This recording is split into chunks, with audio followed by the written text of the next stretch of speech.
Good evening, everyone. Oh, and there goes the stream chat, of course.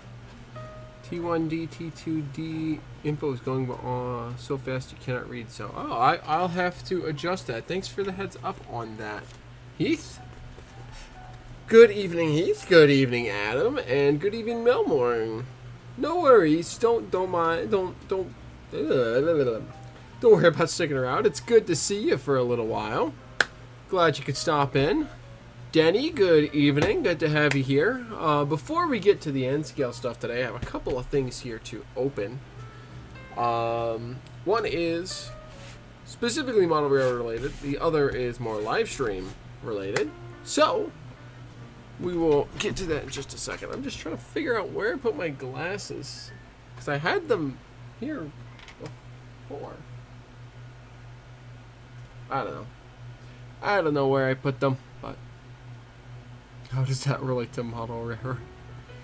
I don't know, Heath. That'd be a question for Paul. He's the prototype guy. He can tell you how, biting your tooth is or biting your tongue is prototypical, right?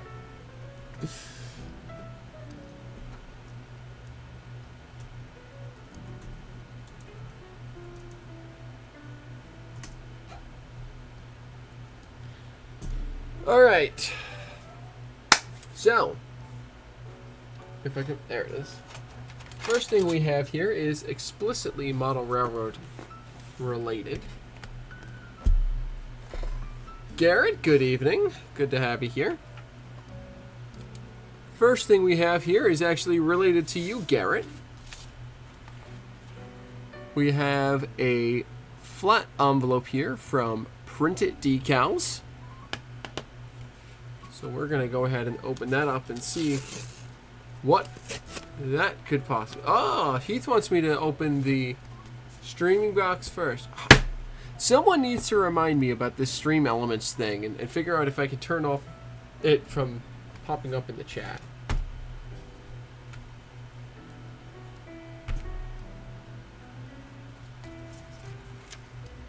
But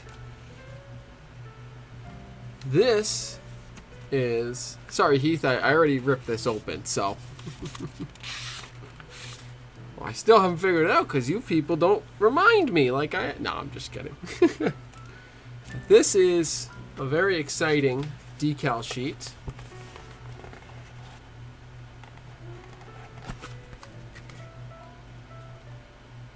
Are those the decals for your new locomotive? Not quite, though.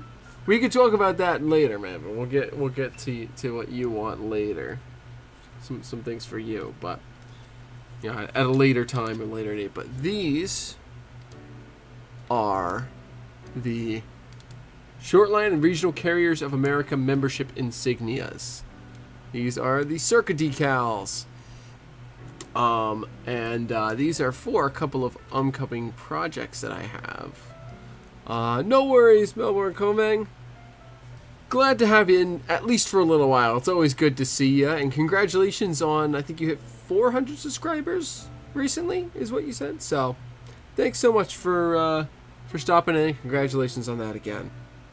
Oh boy, you probably didn't do something dumb today. I'm sure nothing dumb happened. Never. But yeah, so these are the lovely decals for the Shortline and Regional Carriers of America, or Circa. Which is kind of a get this light like here, maybe, so it won't completely wash out the decals. Unfortunately, with the plastic wrap that they're in, it is rather difficult to see. But these are the Shortline and Regional Carriers of America, or SRCA, or Circa, whatever you want to go with, is something that Garrett and Paul Stamp and Joey of Late Night Hobbies and John Farrington have all been putting together over the last several months, which is a kind of way to link a whole bunch of our smaller railroad freelances together. Started in the early 2000s, I think, and it's basically a group of short lines that all and regional lines that all signed on to, and it's a way to kind of prove to shippers and industries that rail cars on these railroads are held to a certain standard of care and maintenance, a certain standard of structural stability and so on. So it's oh, is he now? Oh, well, he is now. But it's a great group of guys, and it's a really fun way to kind of blend all of our short line stories together, all of our freelance stories together. So Circa is something that will not be going on most of my B&CCS stuff because it's a little bit too early, being in the 70s and early 80s. But there is some HO scale, more modern stuff that the B&CCS has, including this. This is one of the projects I've been working on that I don't have to keep super secret. The other one I want to keep more secret. This one is a little more known. So this is a 50-foot boxcar that I'm doing for Paul. Needs one more coat of maroon and then some black paint to finish it off. But this will be getting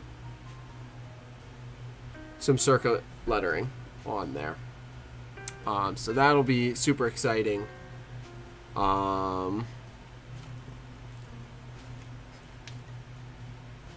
Need a 2-bay B&CCS car to match all the others. So we can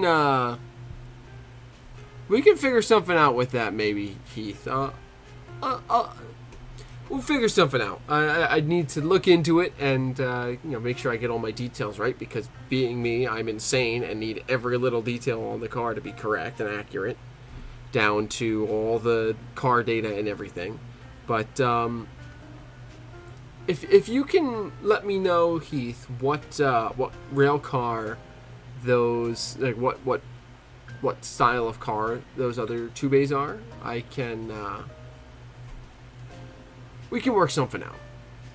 And yes, Paul, this is hopefully, as long as I have a little bit more time this week, this will hopefully be heading up your way towards the end of the week here. But we'll see where we go. Here's all my decals for that. I think this sheet does not have any secret decals on it, so there's all of your decals all ready to go. Accurate to the to the car. Instead of the 5344 sets, these are the 5277 decals. So it will be accurate, because of course it is. So that's what the Circa decals are going on. They're going on this. They'll go on this other secret project that I've been working on, which will actually probably be done before the 5277 here, because it's ready for decals right now.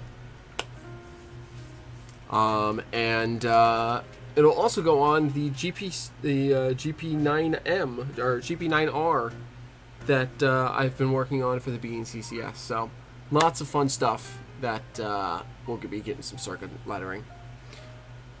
But so let's go to this other box. Well, Lance may not have a choice in the matter, but that's neither here nor there. No. Let's get these safely out of the way. I need to turn my volume down because the music is too loud in my ears. I think it's okay for you folks out there, but so this box right here, I've already cut it open, so we will get that open, is my care kit, or whatever you want to call it, for Game Over T1D, which is a benefit, live stream event that's happening through the month of September, or November rather, and really through all of the year up until June, I believe. But we got a little pre-stream swag bag here. Included in this, we have exclusive event shirt, which is right here.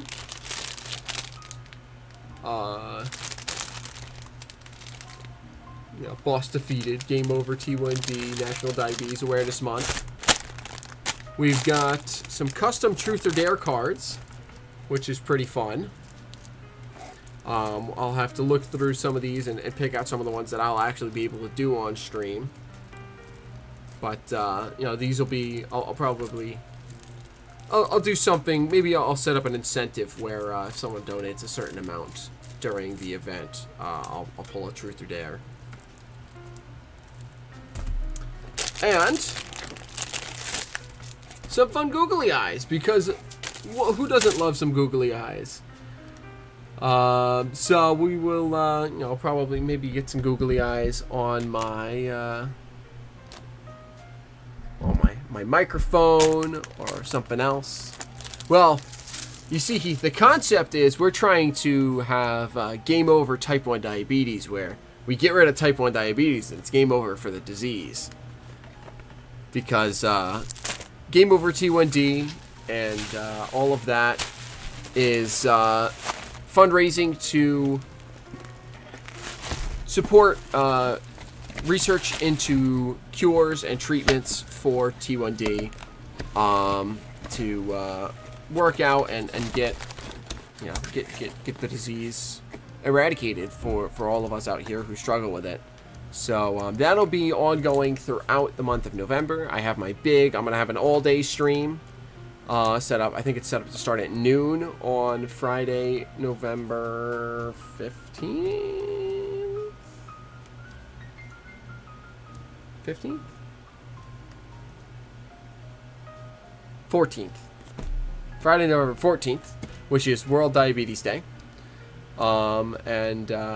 We will be having a big old live stream that day. I'm gonna be trying to play some rolling line, and we're gonna try and recreate my layout, and maybe try and recreate a couple of small switching layouts, do some switching and stuff like that, as well as do some other work.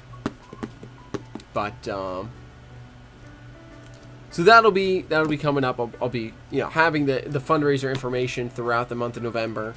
And I will be having the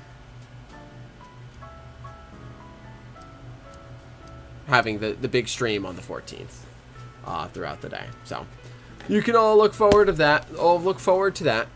But yeah, it'll be a fun time. So with that said and done and that out of the way, we can move on to the moment you've all been waiting for, which is, of course,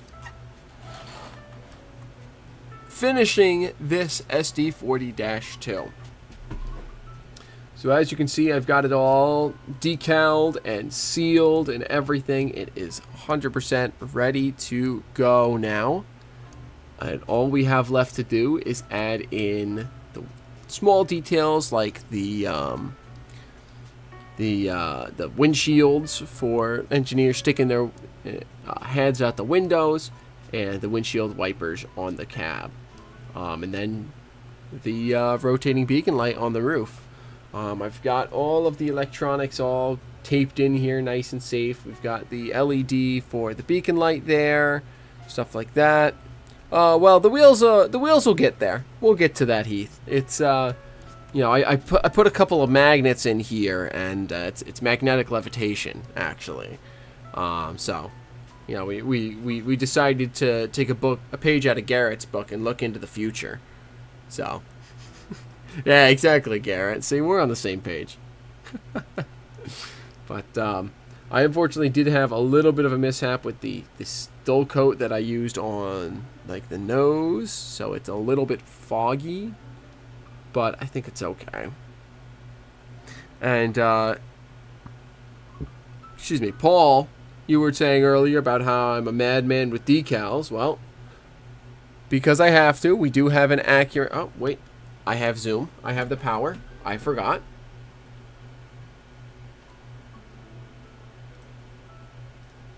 Let me pull up the Zoom page. Properties. Configure video.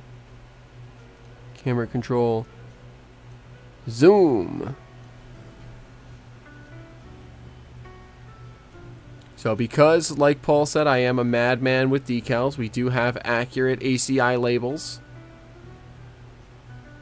Right there. And right there. So that's fun. We've got, you know, obviously the Railroad Herald centered on the long hood. We've got B&CCS SD40-2 there. We've got number 1700 along the back of the, you know, underneath the radiator hood, on the hood. Switching to the far side again, 1700, B&CCS Herald, B&CCS SD40-2. And we do have the builder's plate, which is a little harder to see on camera, but I did design it and get it in there, so it does look like a genuine GM builder's plate that they put on SD40-2s with all the accurate information, although in N scale it doesn't read. But it's there, and actually, Paul, I probably should have printed you a couple of those. That way you could have had the accurate build plate on your units as well. But we'll figure that out for you.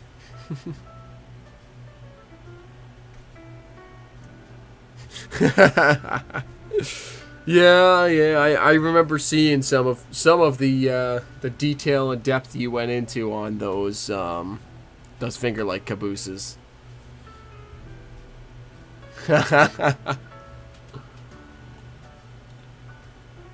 Yeah, there's a little perfectionist inside of all of us, and sometimes it comes out strong.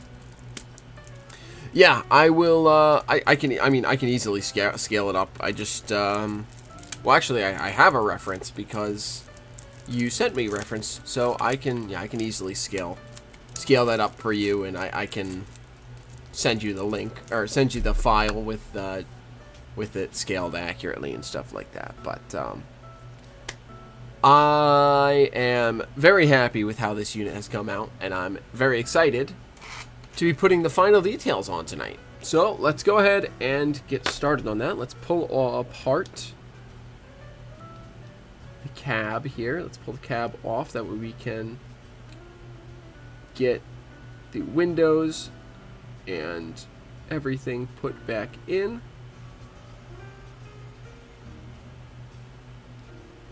Let's pull the handrails off and the sills. And then we can pull the cab off. So here is just our cab. You were close to having to hop a fence to get some info. Jeez. Yeah, Paul has friends in high places.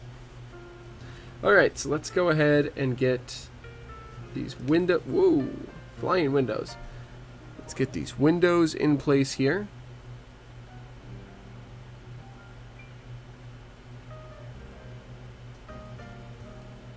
Ooh. Tight fit, these Kato windows.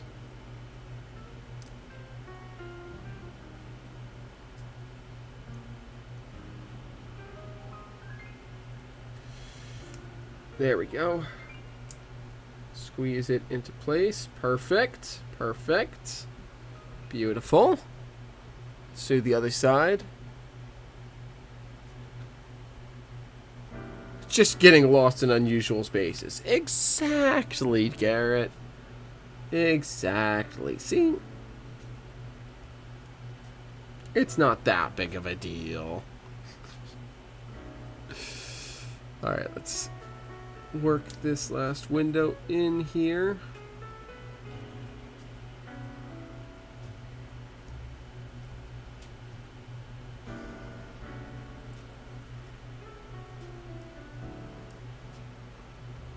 Really work it in here. This window doesn't want to sit into the frame. There it goes. Push it all down, make sure it's all good. Beautiful. Beautiful.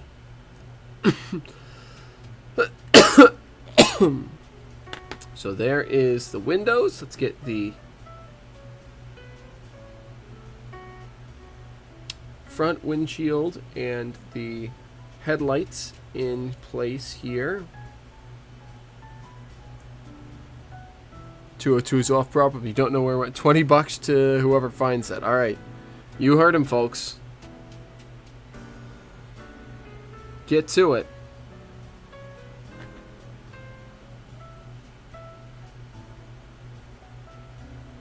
There we go. There's our windscreen in place with the headlights in there and everything. Yeah, exactly, Paul. That's exactly what I said. For anyone who doesn't know, the cough that I've been dealing with over the past several weeks, which you probably noticed, has been officially diagnosed as bronchitis. Ain't nobody got time for that. Oh, I love old school internet stuff. Alright, so I'm learning now that I have to cut down my little light shield here in length. Oh, I need to zoom my video back out so you can actually see what I'm talking about here. But excuse me. But the bronchitis is mild, so it's not that big of a deal. And I got an inhaler, so they're getting me fixed up.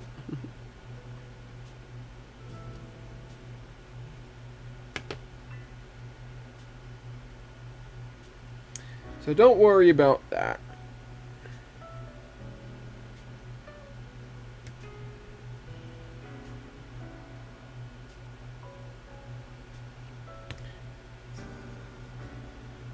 Go ahead and carefully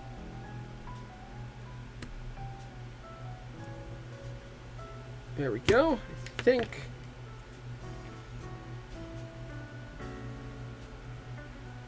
is that good enough?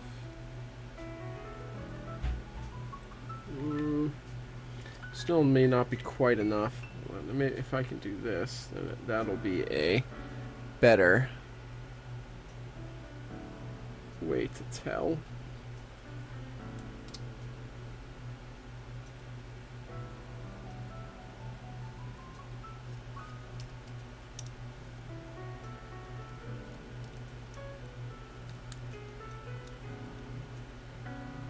Well, that was a mistake. Don't want to do that. I want to get, unless I get this on there first. Let's do that. Let's get this sill onto the locomotive here.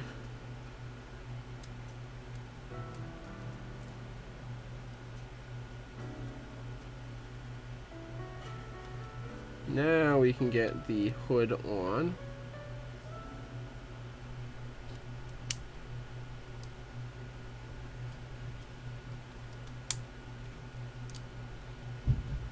Ah, heck, why is it not going on cleanly?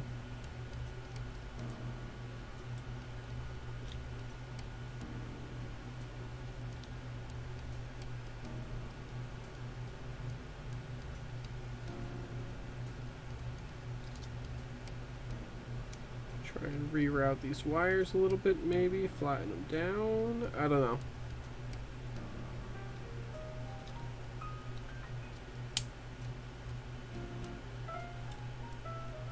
There we go. That should do.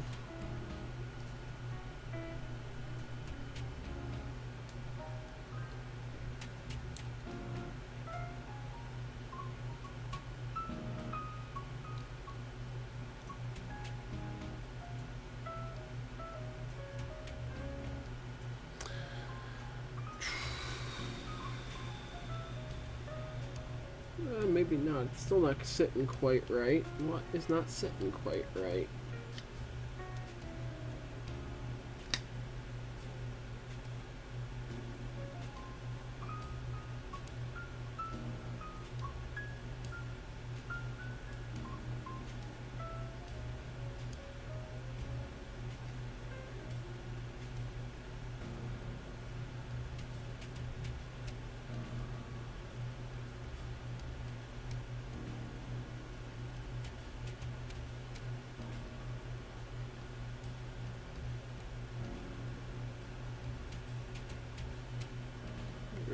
really careful with these wires here.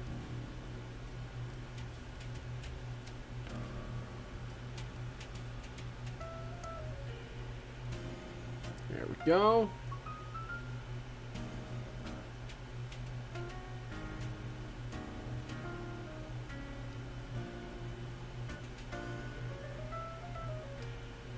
Let's see if that's any better.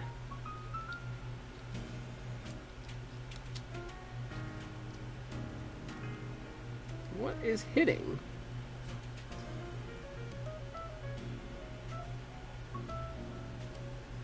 Is it one of these? I got the well,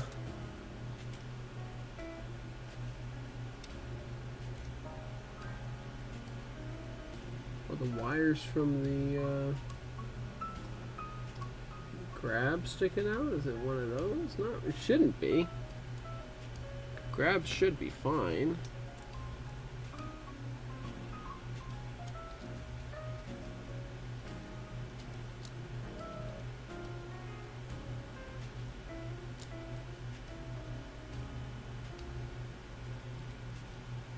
Just doesn't want to sit flat for some reason.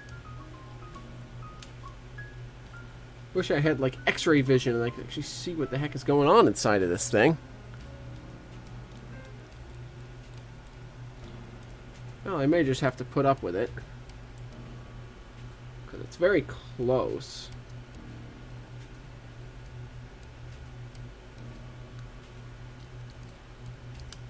I wonder if I were to file down. I wonder if that's it. I wonder if if it's just that this keep alive is pushing the decoder up just enough to be moving the shell up.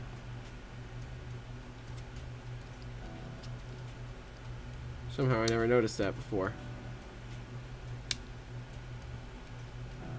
Oh, well, it seems to be okay now, I think. So, whatever.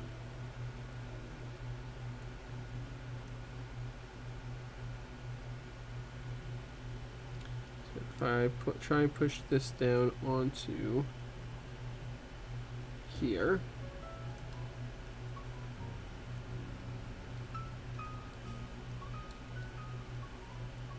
Nope, it's not going down, which means I need a little bit more cut out, like right here.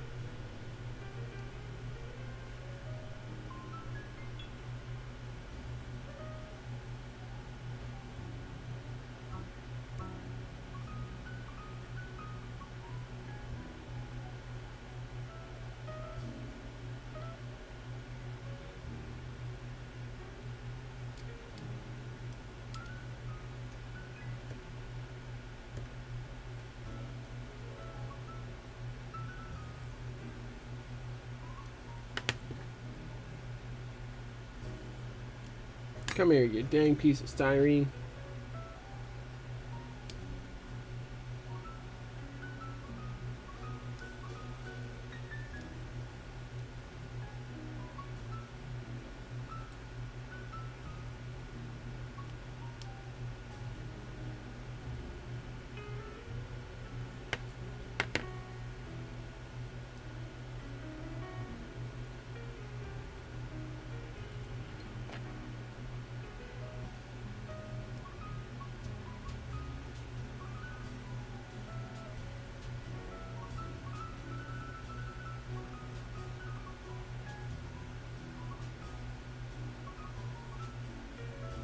There we go. That got it off. Railfan Wiki just got updated again. 2.2 is back on property, but you don't think that's right. Well, I wish you luck in your search, man.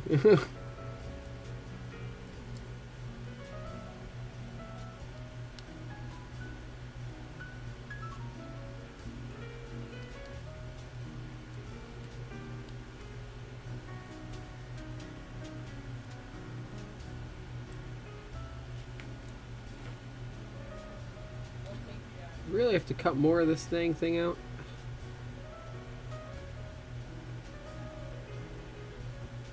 Gotta be really careful because I'm starting to get close to the LED here. And I really don't want to have to wire in a new LED tonight for the beacon.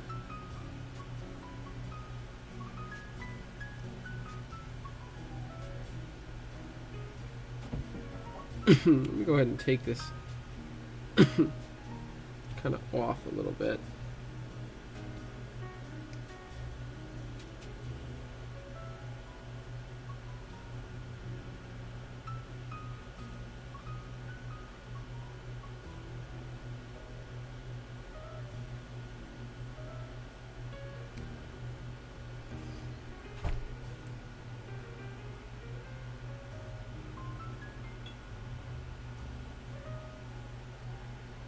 Well, hopefully it was just the one and not both, because razor blading things is never fun.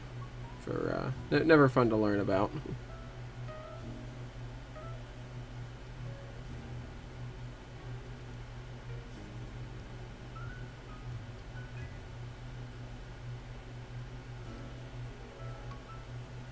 Actually, maybe I should double check that this is still okay. Where did my little controller for my B&CCS go? Where did I put it? Right here somewhere, I think. I hope. Ah, yes, there it is. Oh. Causing all sorts of problems now.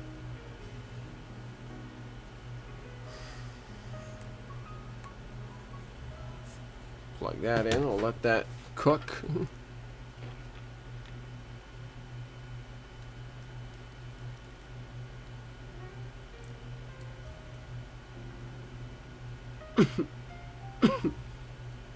No, more on this side that needs to go.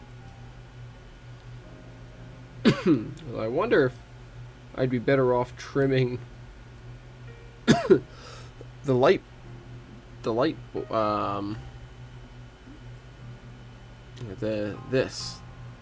clear plastic insert. Wonder if I'd be better off trimming that.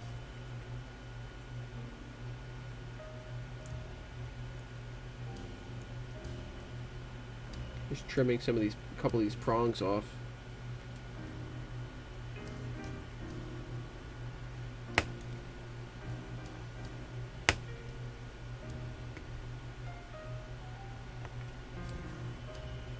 There we go. Let's see if that makes the difference.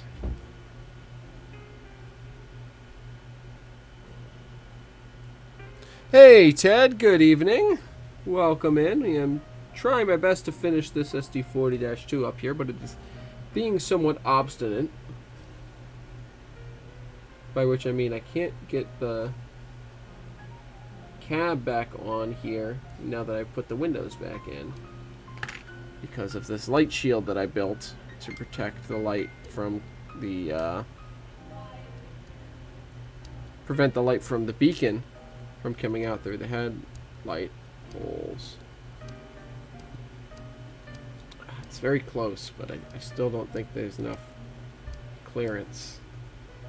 Clarence. There's not enough clearance, Clarence.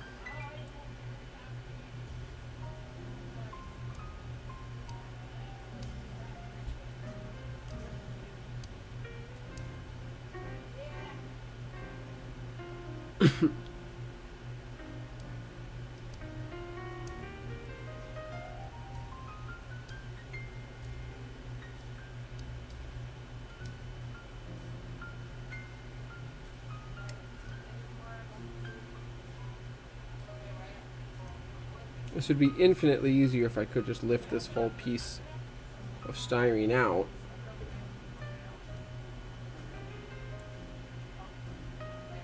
But because it has the LED for the beacon light already installed,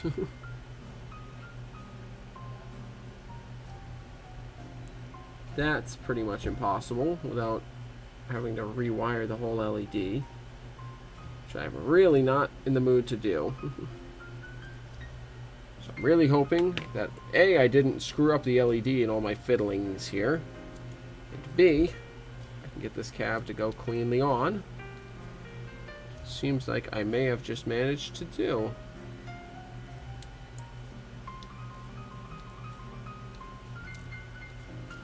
So, oh jeez. Well, good luck with that then, Adam. Stay safe.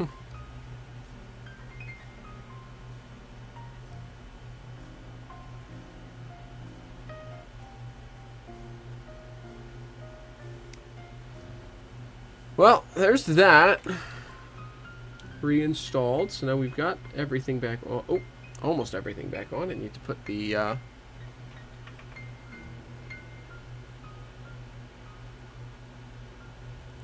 sorry about that. I need to put the couplers back on. Oh, that's good. Yeah, stay safe, my friend. That's scary stuff. Let me see if I can find my locomotive cradle here for putting these couplers back in. Everything's been moved around recently because I've been trying to make my room less of a disaster zone. And I've only been partially successful in that endeavor.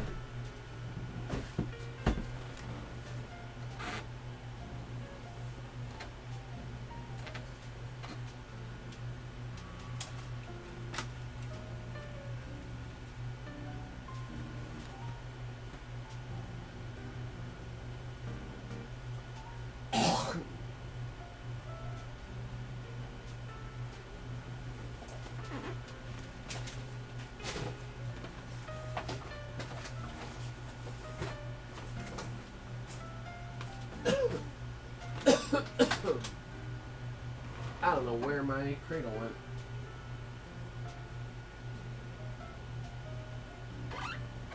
No idea.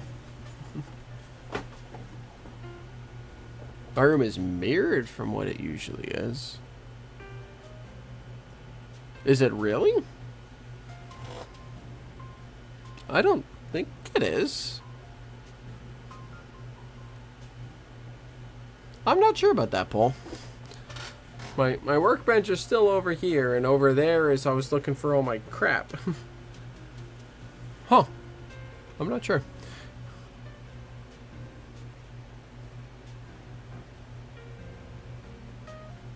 Funny story, you were super tired after dinner tonight and started watching Paul's stream and nodded off only to wake up and I was on. Well, hey, you know, you made it to 1.5 streams tonight, so at least there's that. I don't know where my locomotive cradle went. Oh, I'm backwards. That's strange.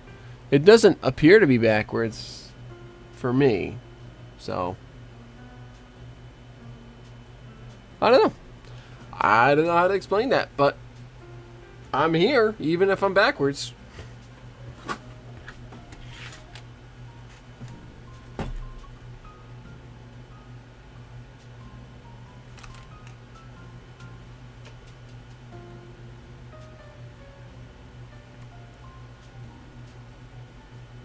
Because I don't have my glasses. Yeah, there we go. That's why I can't see it, because I don't have my glasses.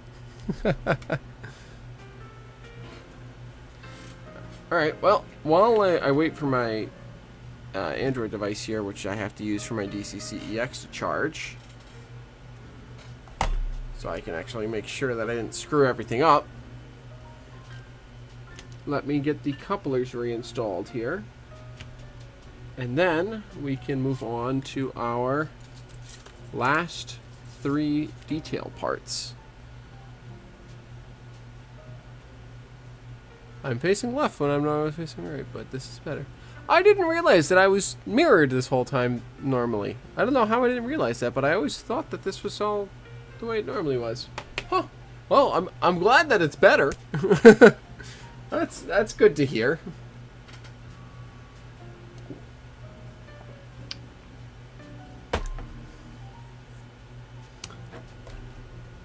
Evening, Ray. Welcome in. glad to have you here. Couplers. So let's slide the coupler into place.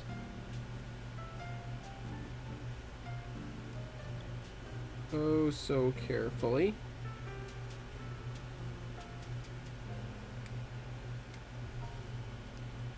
So I don't break off any of these air hoses that I've installed.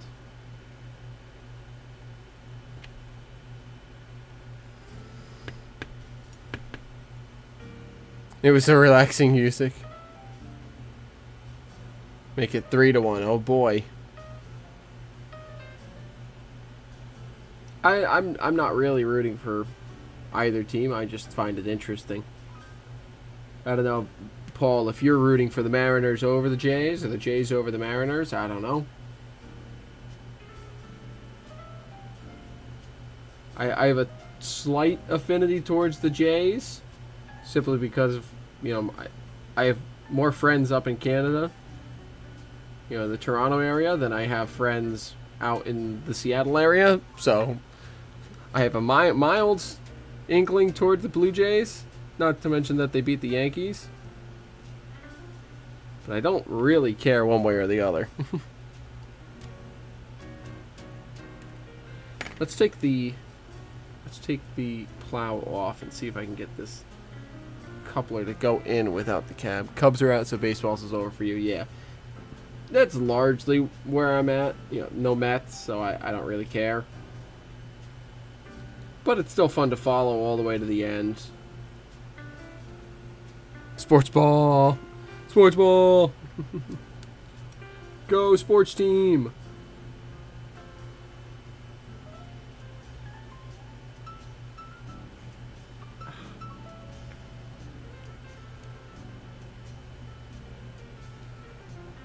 Go Tigers, ah.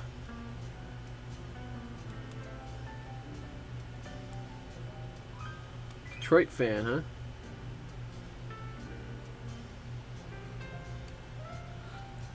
Why is this coupler giving me so much trouble? Everything's giving me trouble on this tonight, and I don't know why. Let me try the other coupler box.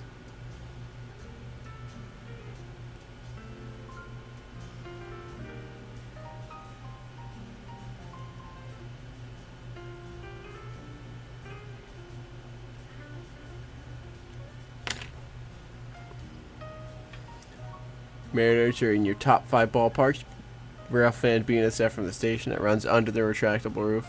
Nice. That is pretty cool.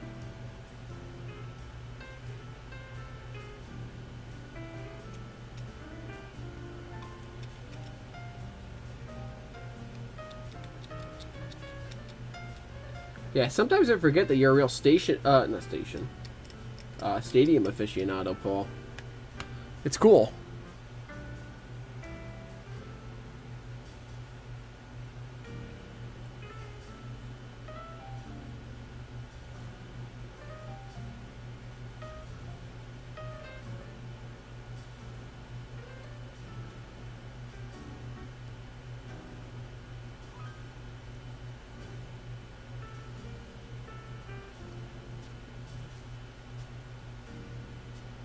Coors Field is a high priority. Yeah. Maybe someday I'll get to some more baseball stadiums. I was at Shea once before they tore it down. I've been to Citi Field a few times. And then I've been to my local feeder team stadium.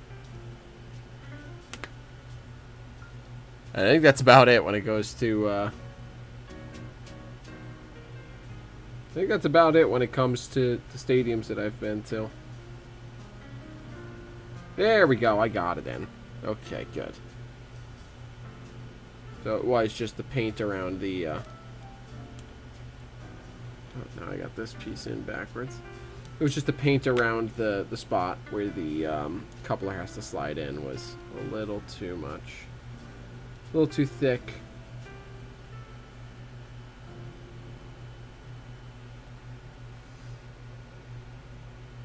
No, I've never been to a Yankees game. You move Colorado back to September, and you can lump one of those in. That might just happen in 27. Nice.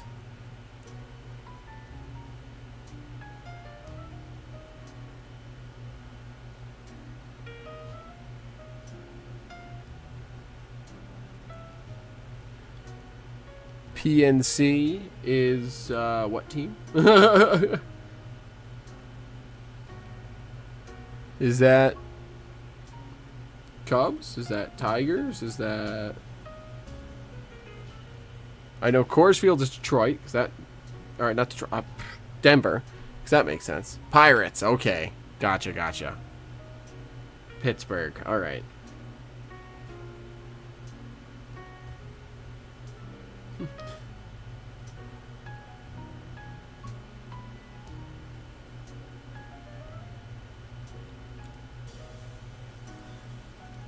Yeah, I have been to frighteningly few baseball games in general for how much I enjoy it.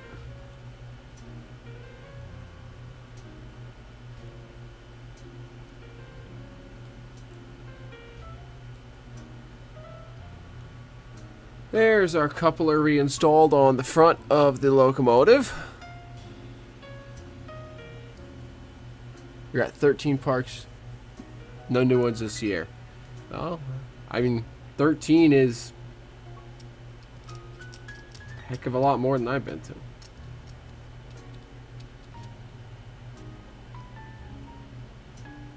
So it's very, very cool to me that you go and you visit all the fields and stuff.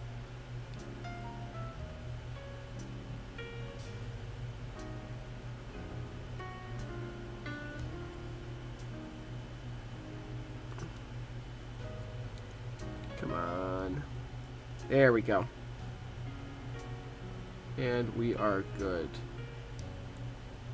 So now let me just reinstall this. And we are back in business. This is once again a fully functional locomotive with couplers and all. So hopefully that answers Heath's questions about wheels and couplers and so on that he was asking about earlier.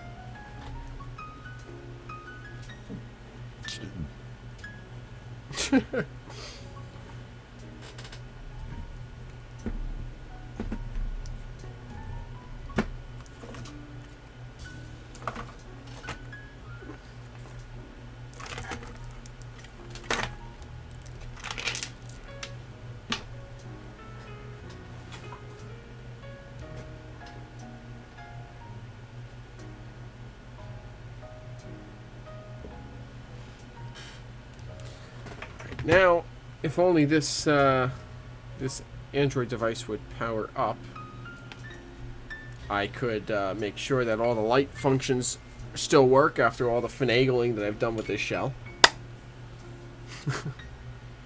I guess in the meantime I can start on the wind deflectors and wipers. Because why not? I don't know.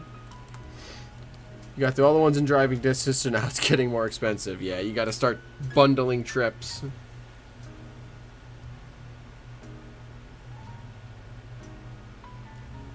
So I need number 80, which is a 0.3 mil? I had it written down on something else.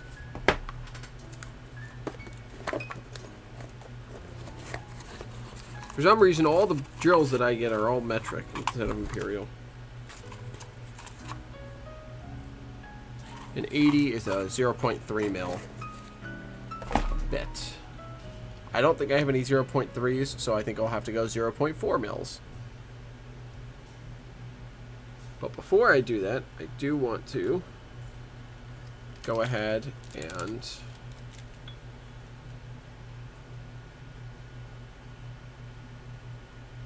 first I want to take a look at which style I need for the C&W 40-2s.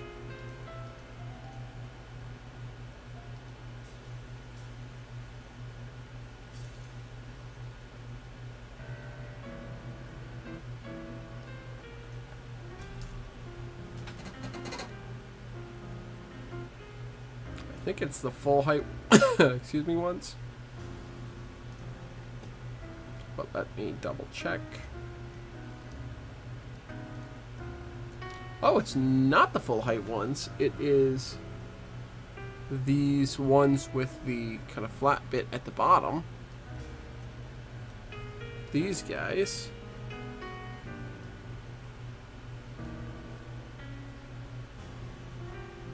These ones turned like this, so that this, the kind of squares at the top. So, those are the ones we'll use. And what I'm going to do is flip them upside down before I start.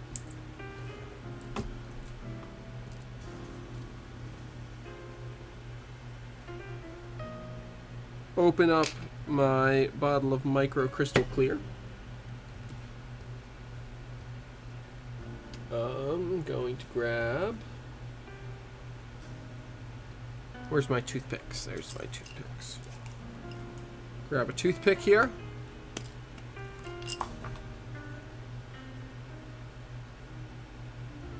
Okay, and the other question I have to answer is, are the C&W... Do the C&W units have deflectors on both sides or just the front?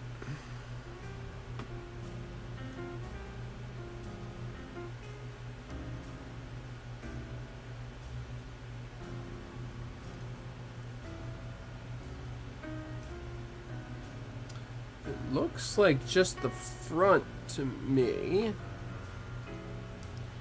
Let me find a photo with some better lighting. Just the front.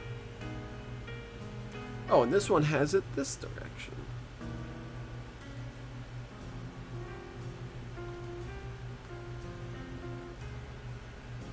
Okay, so most of the for some reason the one photo I had the square at the top. Most of them have the square at the bottom, it seems. And it's only on the front, so I only have to deal with two, which is good. So, let's grab some crystal clear. Put some glazing in these windows, or in these windscreens.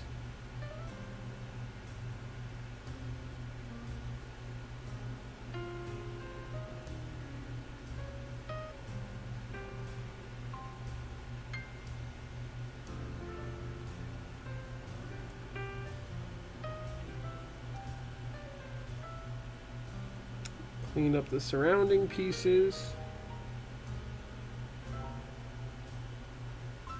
So it's just the glazing.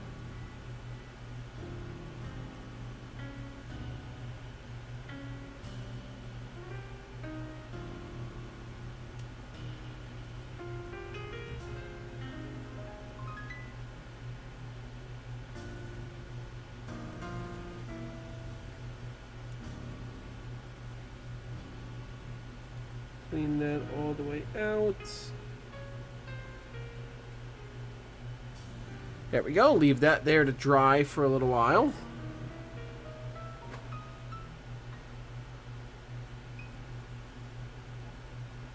Is this charged enough to start? Ah, it is. Okay.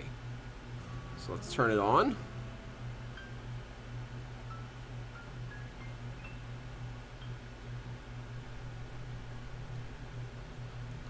Take a little sip of water.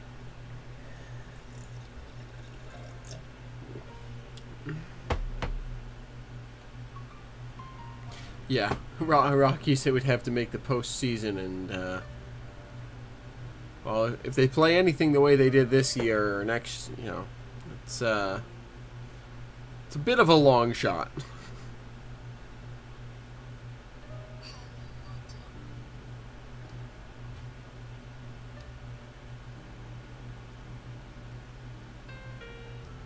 Open this up.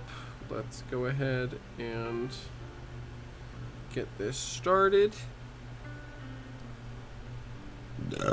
Pardon me. Beer, I need beer, yeah.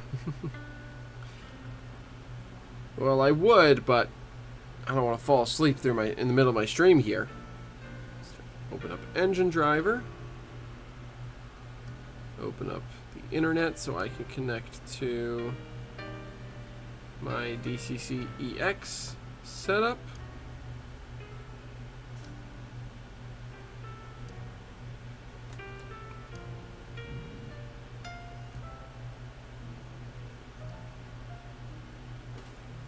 Is it? Did I unplug my B&CCS? I must have. Well, that would explain some things as well.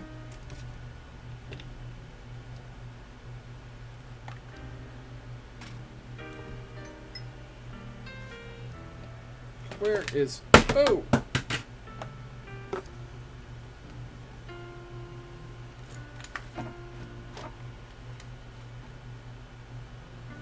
Did I unplug it, or is it something else? Non-alcoholic beer, that's what you... Ah, there we go. Well, that's not a bad idea. Although, if I'm being honest, beer's alright. Oh. Personally, I'm more of a cider guy. Beer's good, though. I like some beer. I like me good beer.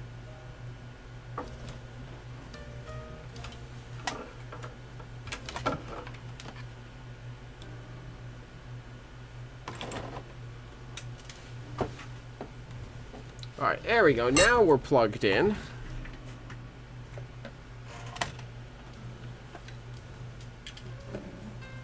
So now...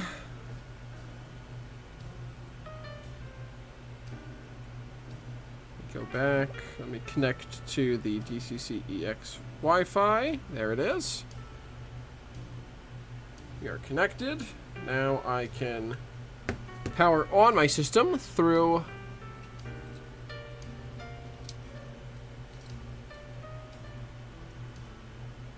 this here, and I can zoom way out. That way you are not just looking at an empty field.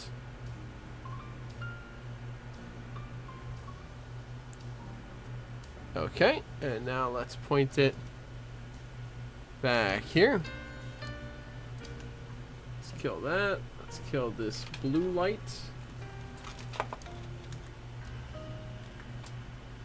Select. Wow, nope. First turn on track power.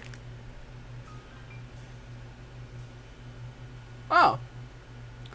Well, that's an issue that I forgot to fix.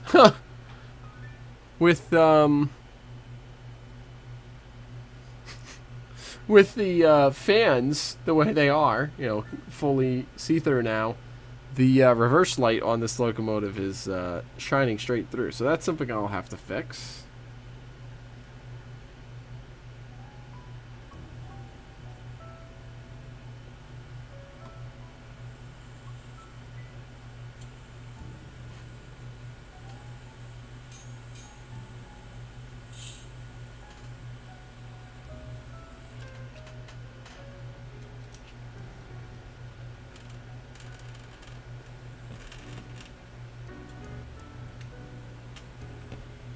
Let me take the shell off because I can't quite tell what's going on here. Yeah, exactly. Exactly, Paul. Let me take the shell back off.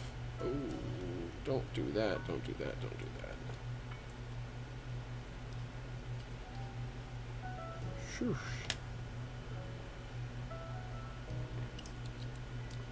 Now, we can hopefully tell what's actually happening here.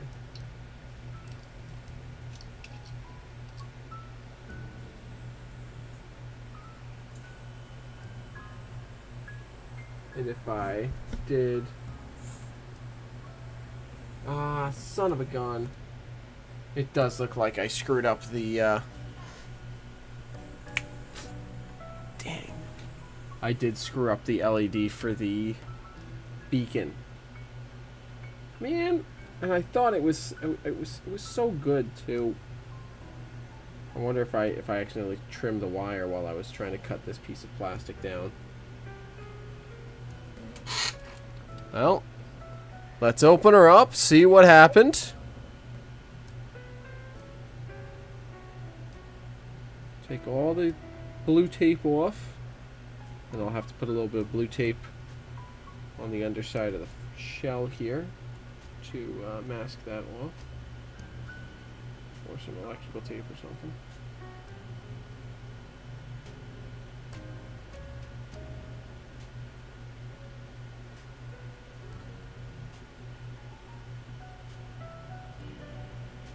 Oh, yep. Damn it, I broke the negative lead right off.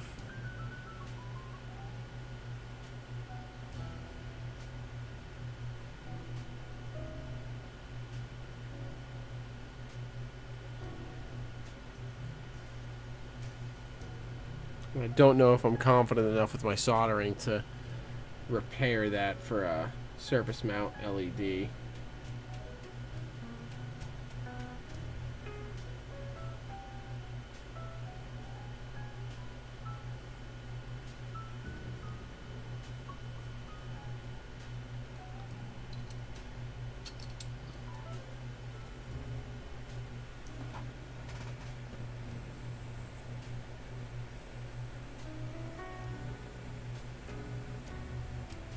I think I'm stuck. Well, actually, wait a minute. Hold on a minute. We might be in luck here, because it looks like I didn't actually break the contact off of the LED. I just cut the wire. That's fixable. That's fixable. Let me close my micro crystal clear here. Ooh, registration soonish. That's excellent. I'm planning on hopefully getting out there for Rochester RPM, so that'll be fun. Alright, let me see, what can I do here to fix this? What can I do here to fix this? Well, let me get my soldering iron out. Which is, of course, all the way over here, out of reach.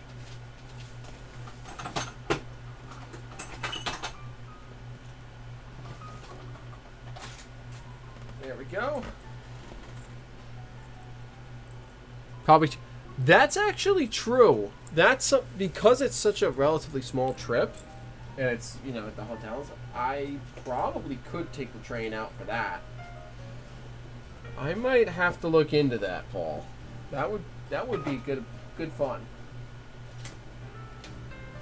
Catch the lake shores here in Poughkeepsie, or well, the lake shores, or I could catch like the Maple Leaf, or you know, whatever, up and out, and then back.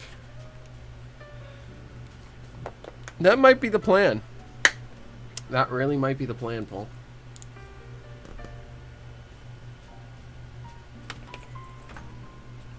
Sure that's all tightened in. Oh, does Empire Service go all the way out? For some reason I thought Empire Service stopped at Albany Rensselaer. Maybe does it just change power at Albany Rensselaer?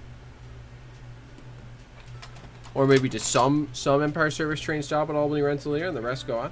If that's the case, then that's excellent. I could, if Empire Service trains go all the way out there, then yeah, that's easy. Empire Service trains run like all the time, like once an hour or something like that. Once every couple hours, every few hours.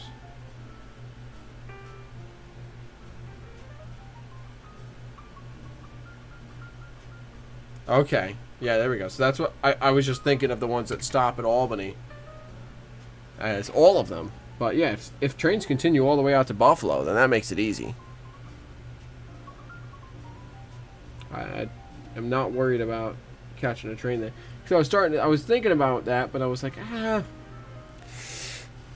with trains that, you know, with the trains going, you know, only ever so often, you know, one train a day on the, you know, in each direction for Lake Shores for the Maple Leaf and stuff. I was like, I don't really know, but yeah, Empire services run all the time. That's great news. In that case, I think that will definitely be my my plan, Paul.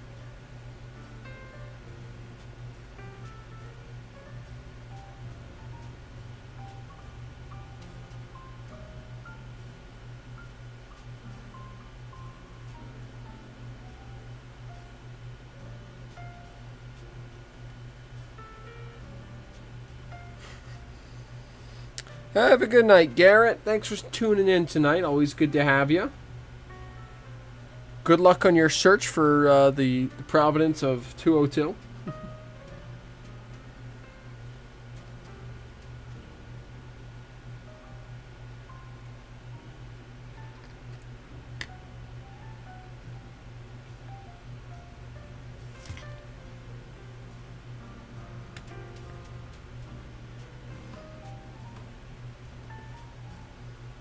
Two or three op sessions and a few layout tours as well. Nice. Good stuff. Good stuff.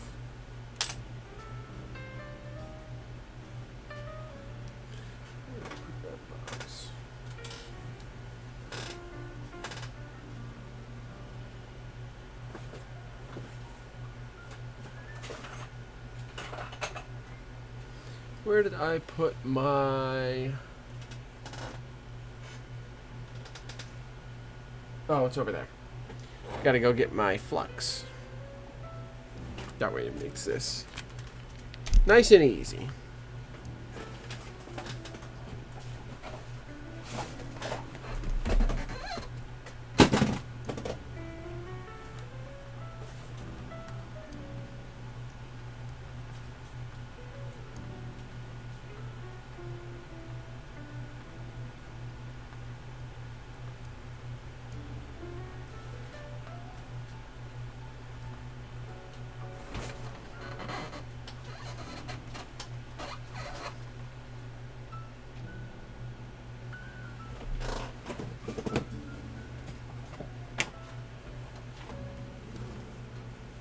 Okay. Yes, exactly. I gotta go back in time to before I cut this wire.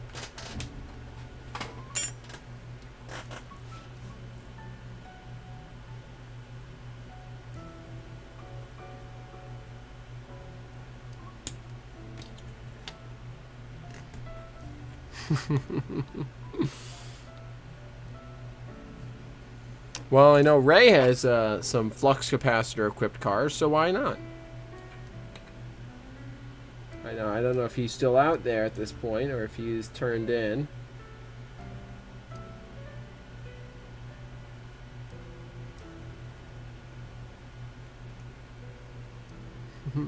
We don't need wheels where we're going, Marty.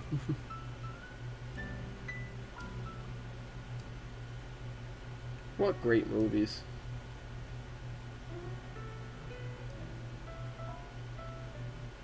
What truly, really great movies.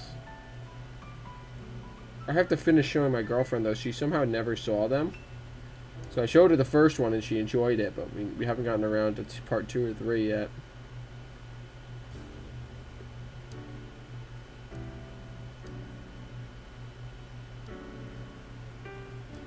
So...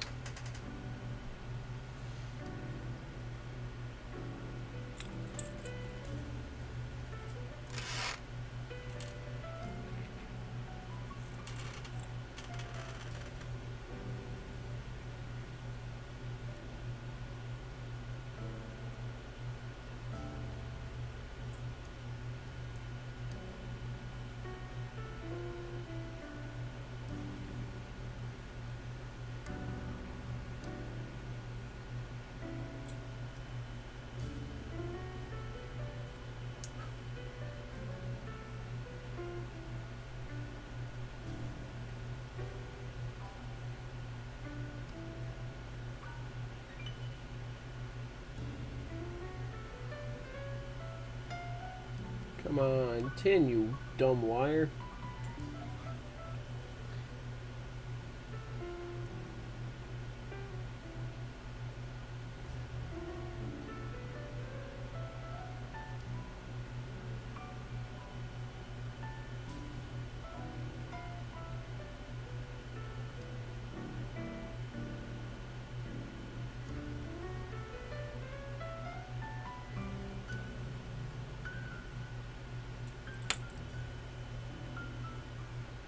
Well, it might have tinned.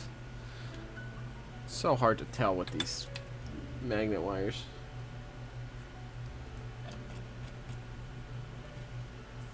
Let me actually just trim a little bit more of the...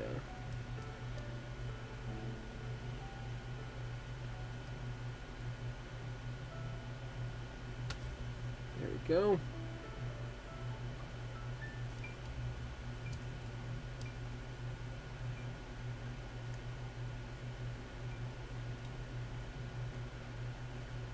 Now I can be sure that it tins because I can actually see the wire.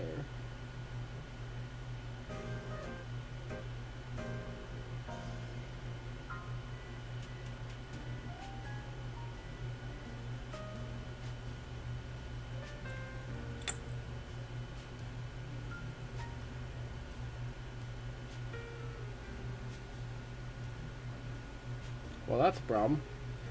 But a glob of solder just dripped onto the locomotive. I'm going to have to go inside and dig that out. Damn it!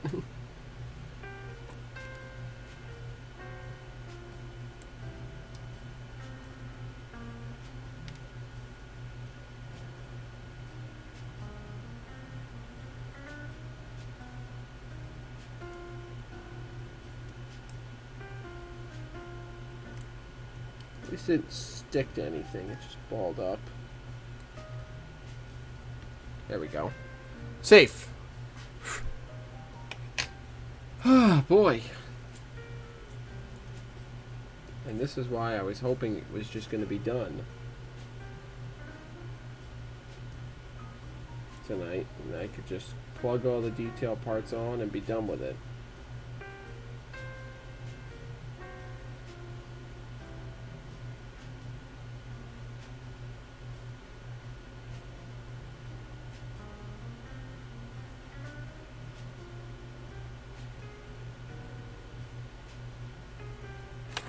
Go. Let's slip a little bit of shrink wrap, shrink tube onto there.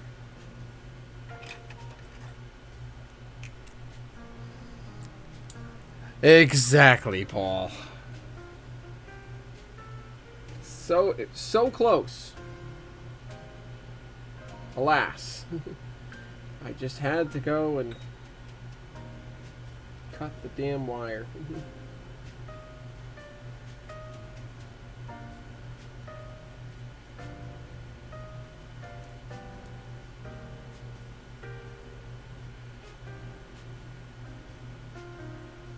Should we get a nice hot solder connection there.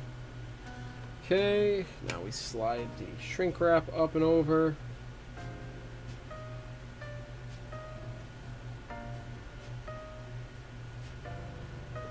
Shrink it down.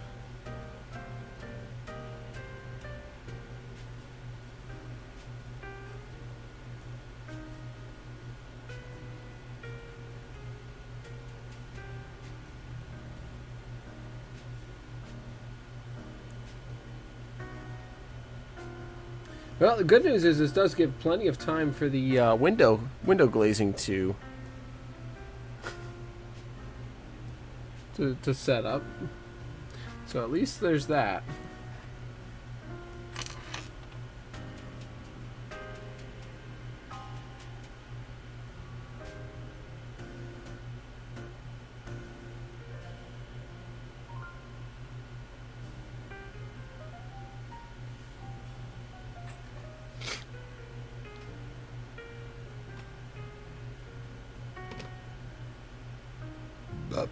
Pardon me.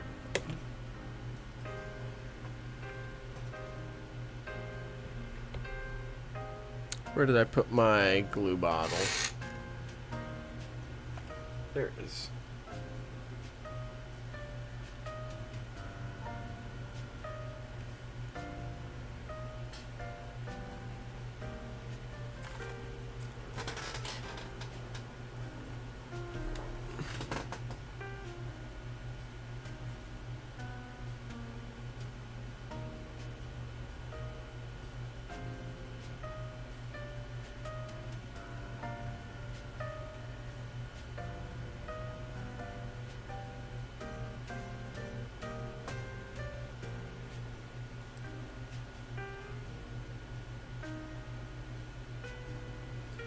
that shield glued on again. Ah, damn it.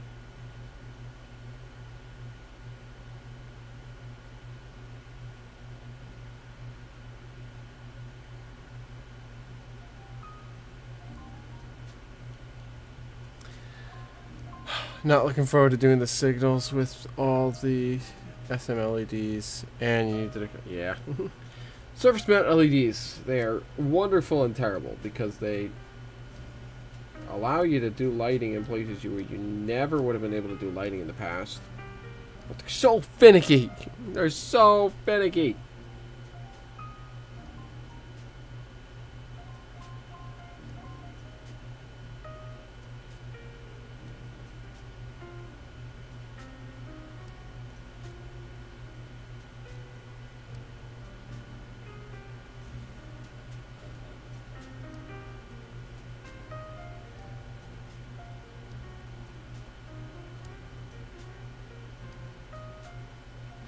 There we go. Some glue there. Still figuring out which N-scale trucks and couplers you need to upgrade to body mount for most of the 28 N-scale cars you got. Yeah. That's an ever ongoing process for me. Is body mounting and so on. I took a break from body mounting because I wanted to try out the N-Possibles, and I just haven't had a chance to order enough N-Possibles to get a real good test case going. Alright, well, let's make sure that before I do anything, make sure I didn't screw this up. Okay.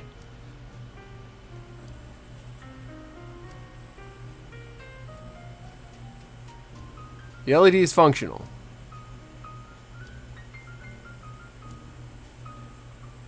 It's functioning as intended. So that's a good sign. Now I just need to get it glued back in place. $15 for two. You see, the thing is for me, it's like, because I got the test ones and they work really well and they look really good. And they're really not, they're only a few dollars per coupler set more than micro trains. So to me, it's kind of worth it. So I think I am gonna give a good fair shot to them and really give it a shot, give it a try. But I just need to, I need to get a job again first so I can afford to order a decent number. Where did anyone see where I just put down the glue bottle? Because I don't see it.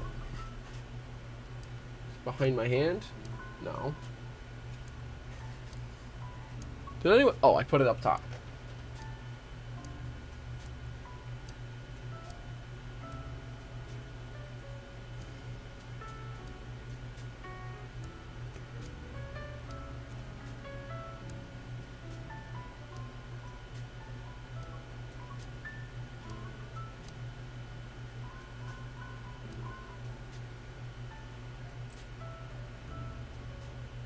Go, let that dry on there, or cure on there, or whatever you want to call it.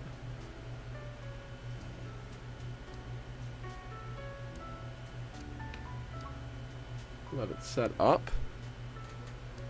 Yes, thank you, Ted. I appreciate you calling that out for me.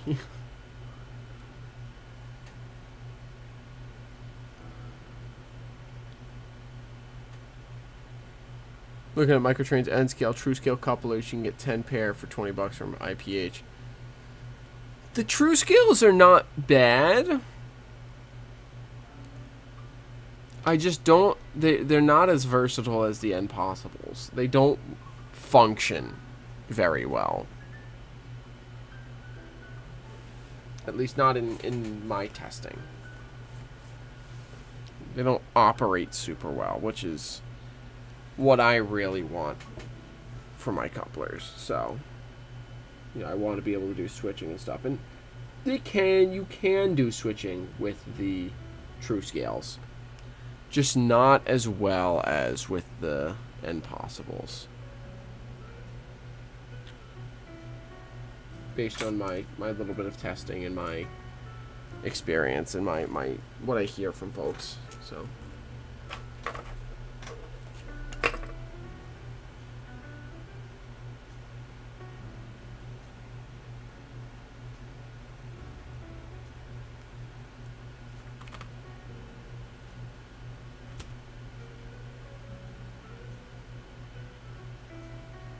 but that's also just my 10 cent, you know, my 2 cents or whatever.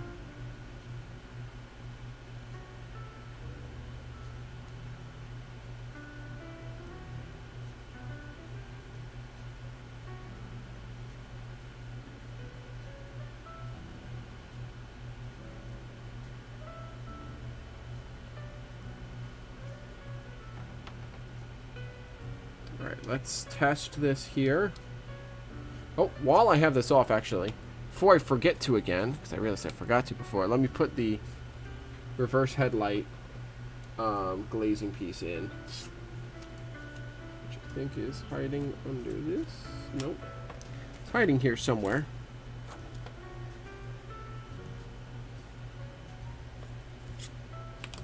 There it is. Before I forget to do that again. Let's put the reverse... Whoa! And it went flying. Because of course it did. Haha. Luckily, it's big enough that it's not super hard to find. Or at least it shouldn't be. Light.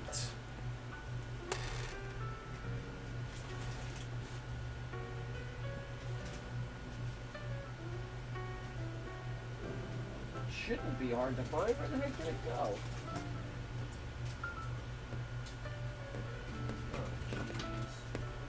This is something I can't continue on without. I do need to find this right now, unfortunately. So this may take me a minute. I'm gonna tape over the reverse light before I close it back up. Thank you, Adam.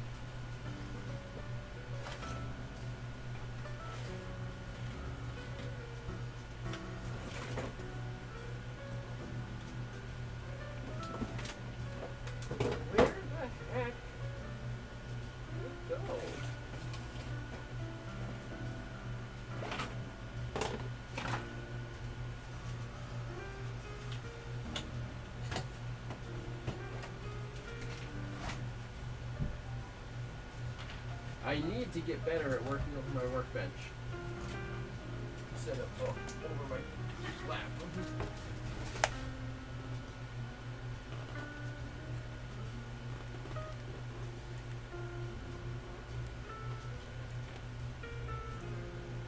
That is the question. I don't see it on the mat. It was over my... Did it go in between my legs? I guess that's the question. No, it did not go between my legs. Okay.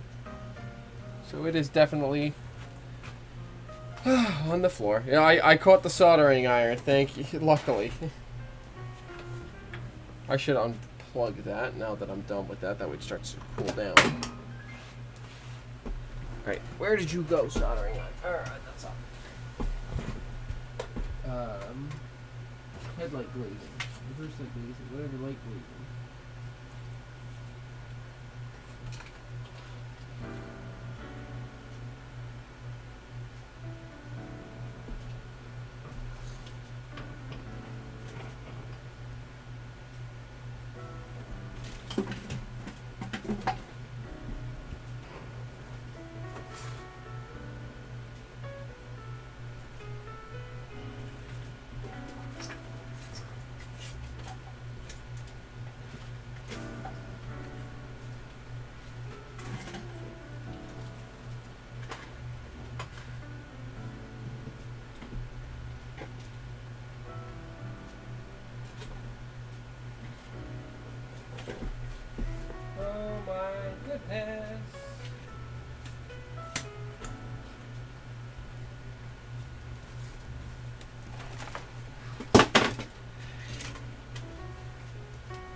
I have no clue where this thing went.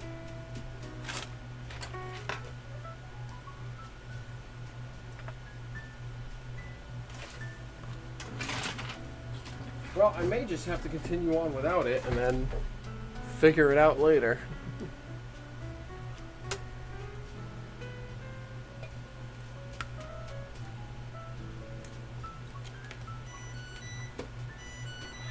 Damn. Oh, and my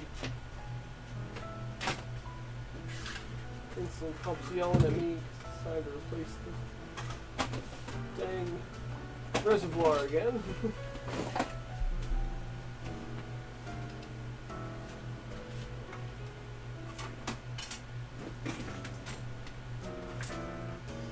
Oh!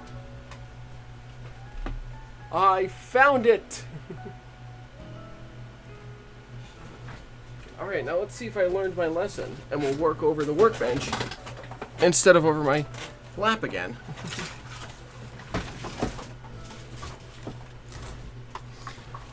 Ah, boy, what a night, I tell you.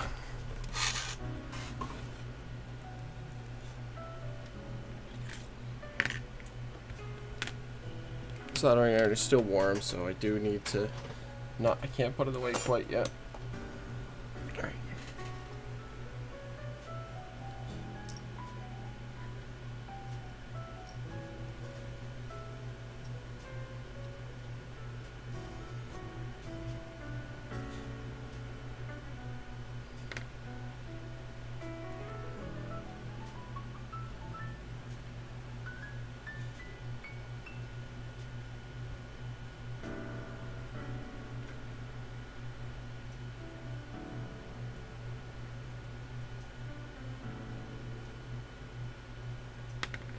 I did snap one of the light tubes off, so we are going to quickly glue that back in place.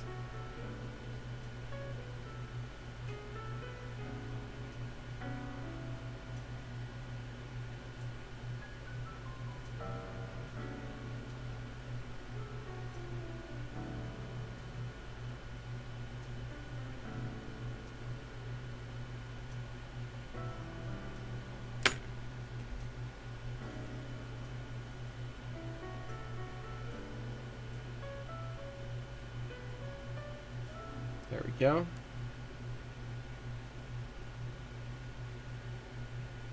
While that's setting up, let me tape over the hole here.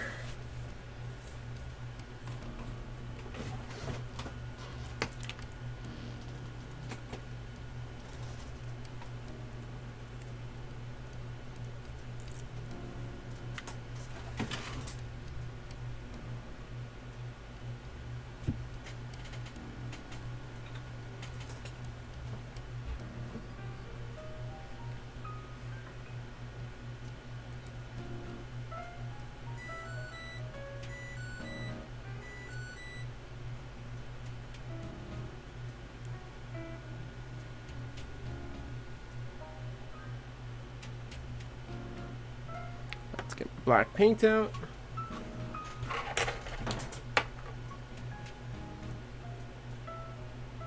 Wow.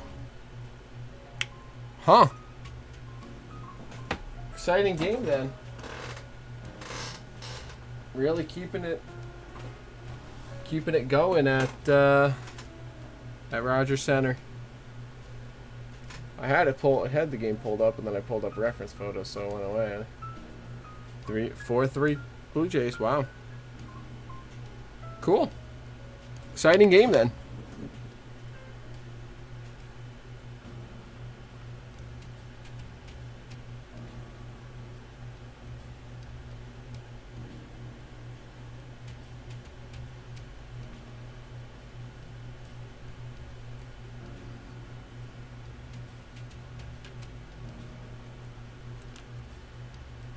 Which is fun. I always love a good, exciting baseball game, especially to finish out championship series.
Okay, good.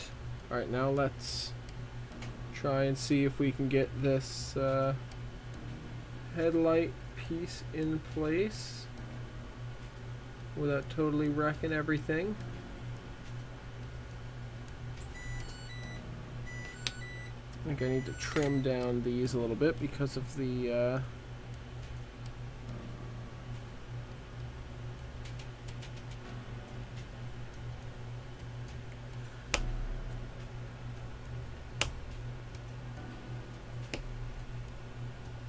trim those down just a little bit just because of the fan blade pieces.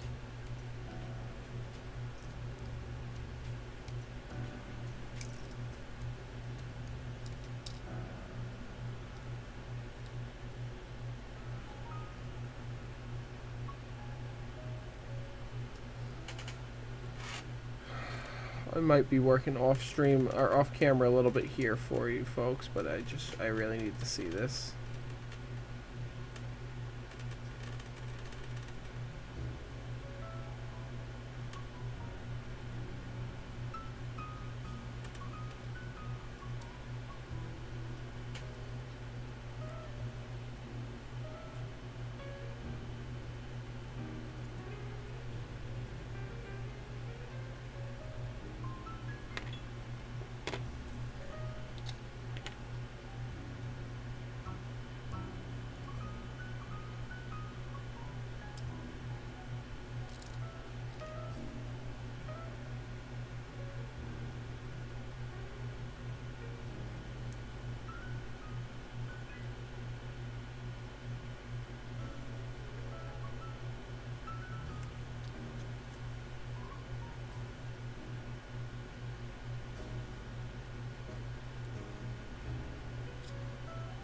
There we go. We got it mostly in place. Now we're just gonna seat it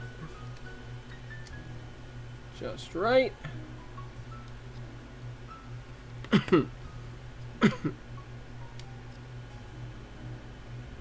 Good. Good, good, good, good, good. So now we should, in theory, be able to put this back on.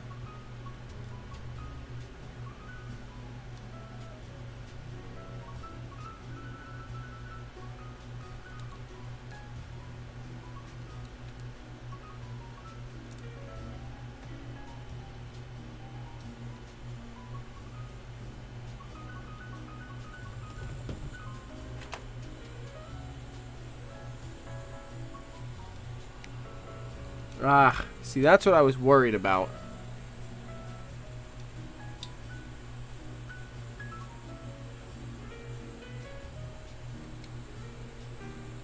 I don't really know if that you can see it.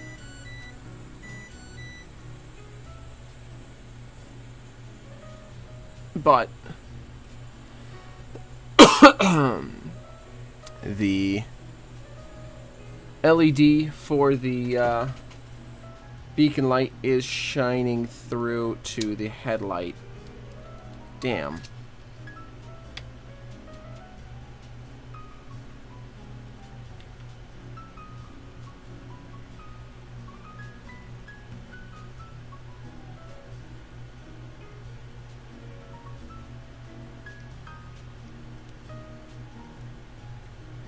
I'm gonna try and do a little, just a little something here.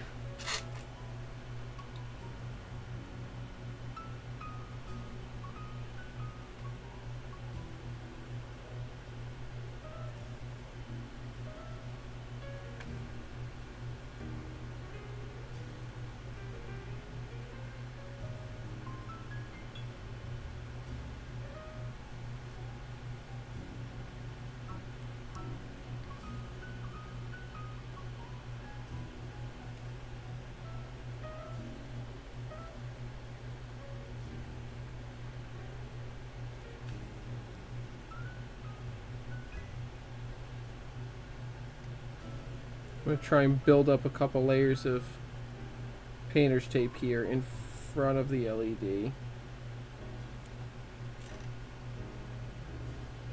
to kind of wall it off. so to speak, from the headlight.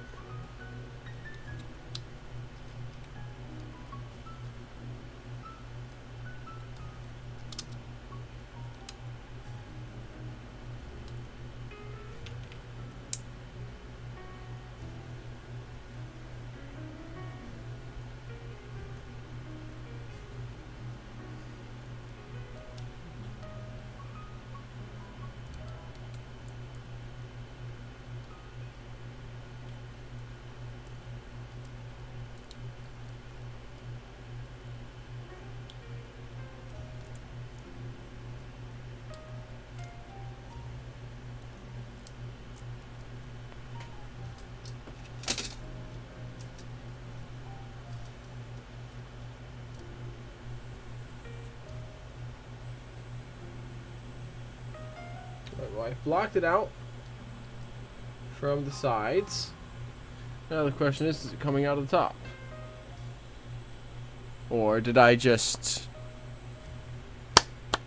completely block it? Oh, it does seem to be coming out the top a little bit. Here, let's do this. Let's take out our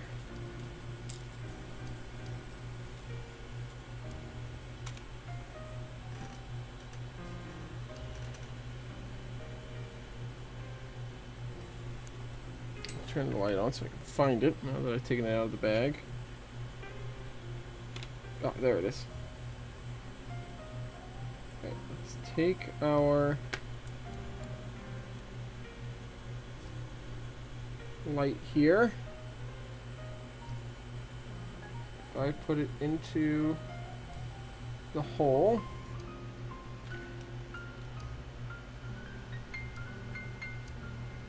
now I can already see.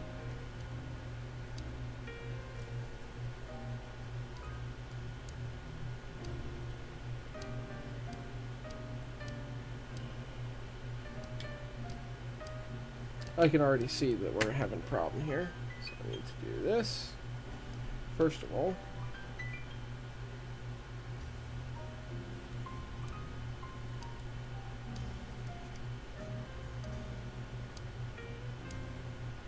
because this is causing all sorts of problems getting the cab to fit.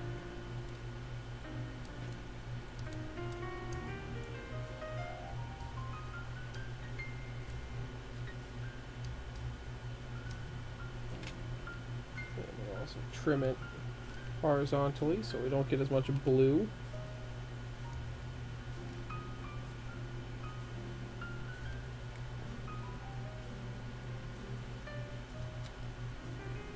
Part of the problem is I've unfortunately, when I re-glued the LED here, I re-glued it a bit too far forward.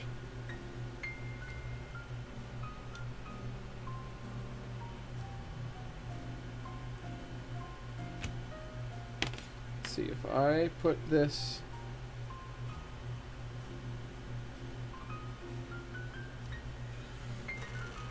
right in there.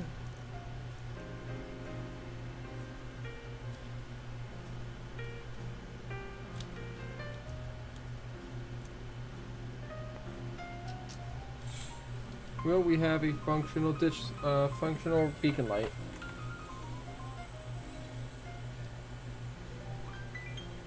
Not enough. Not enough for my liking. Not enough for my taste. So we're going to carefully lift up all this tape.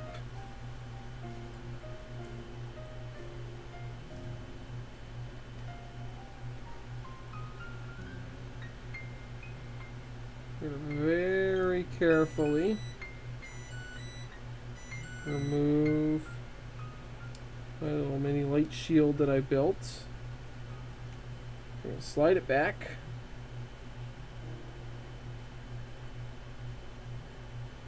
As much as I possibly can.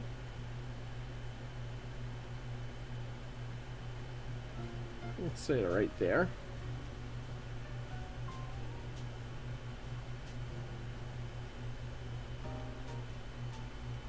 I need to turn the light back on so you folks can actually see a dang thing. There we go. Hello.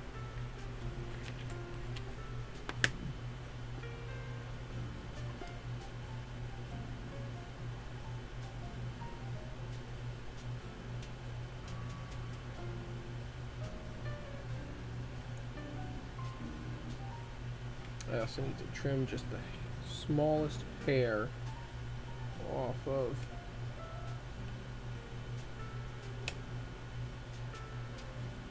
the end of that. That way I can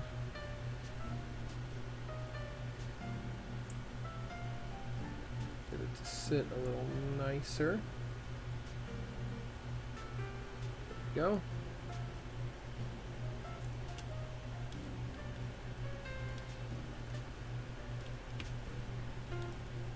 Let's see if that location-wise is better. Ah, much better. If we look down now, we see a blinking light. Much better. Okay, so that's the right location. Now, I just need to account for light bleed.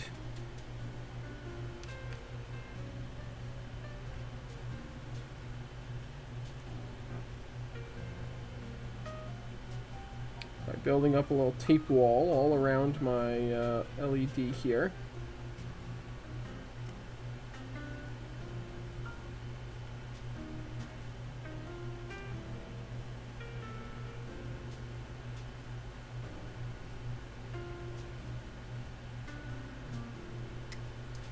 Paul, I'm sure this is not the way you normally deal with light bleed, but, you know,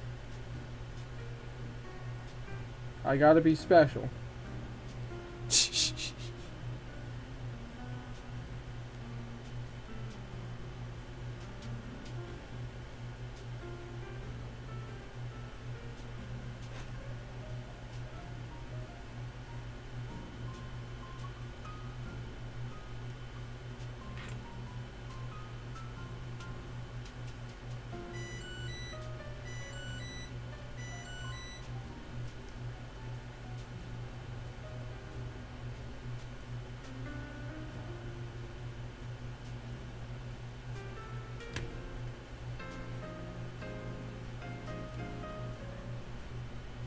You won't question my methods. Oh, I might question my methods, but you know, if it works, it works.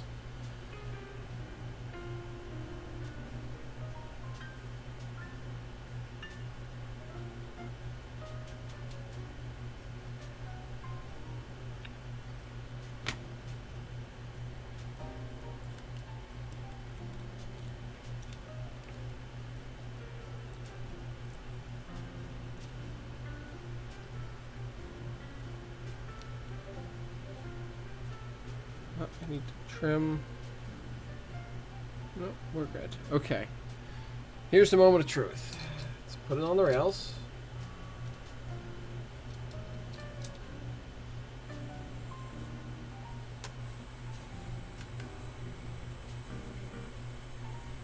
We have a blinking beacon. Where did I put?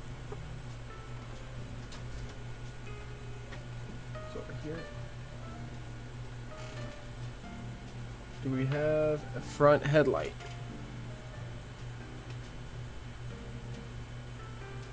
We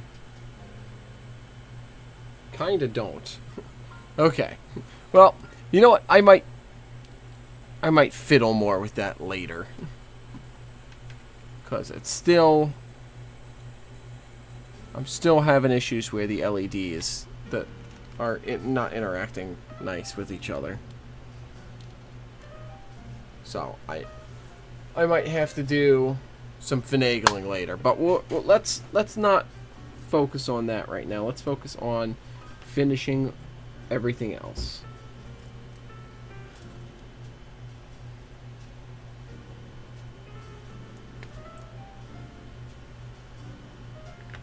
So let's go ahead and do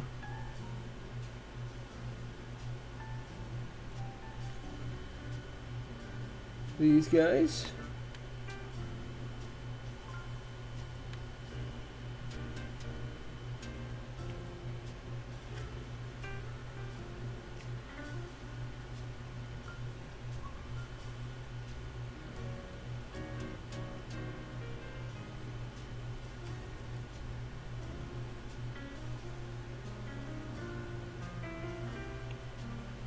All right, we got one. I need mini bits. These guys. Let's take out my 0.4 mil.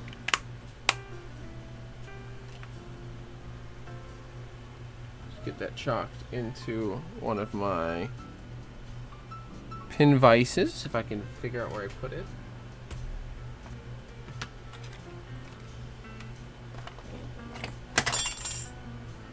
There's a pin vise. That'll do. You gotta work on the Kato ALC42 and P42 to get separate ditch lights. That's the light pipes both were solid. Yeesh. Yep. Good luck with that. Nope, actually, I can't use this pin vise. This pin vise is meant only for small little individual bits, not ones that are on... So I need to find my other pin vise, which I thought was around here somewhere, but with how much I've moved crap around tonight, who knows? There it is.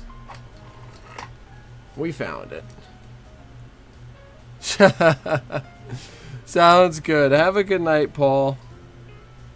I will share the results, final results of whatever I finish up tonight here in my Discord and your Discord and everyone's Discord. I'll share it around, so you'll see. But have a good rest of your night, and can't wait to get up there and see you end of the week.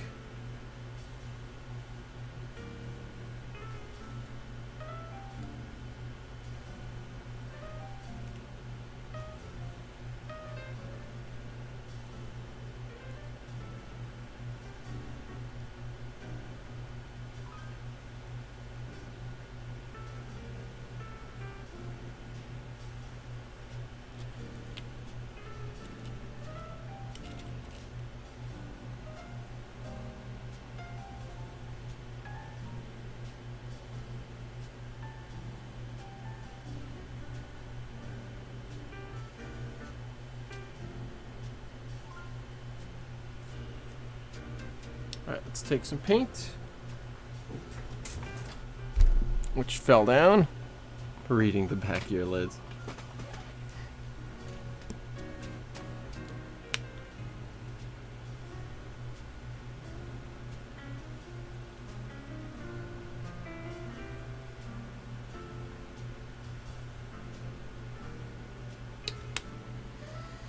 Alright,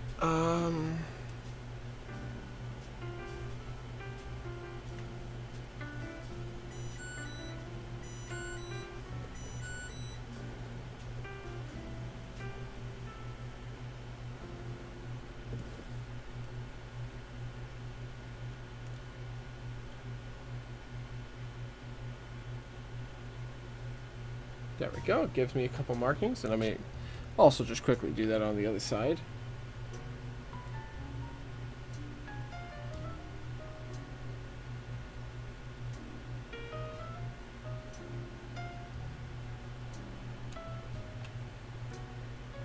Take my pin vise and extremely carefully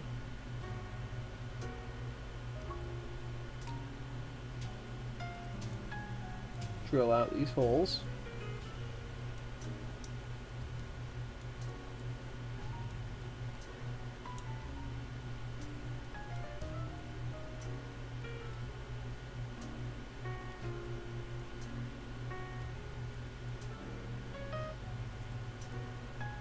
Here's one.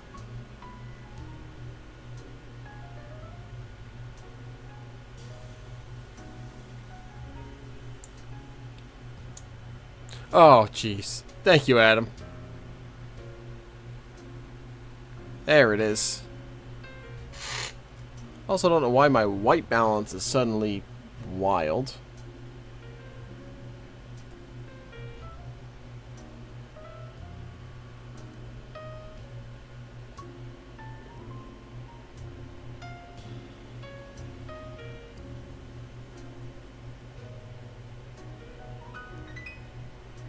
There we go.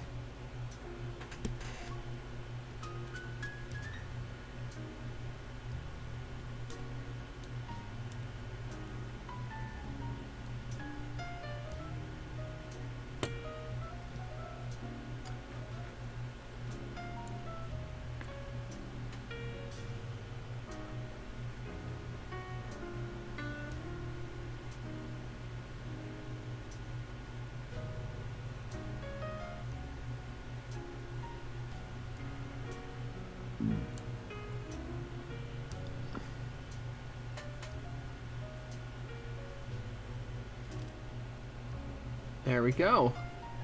Excuse me. Now I need to put a dot of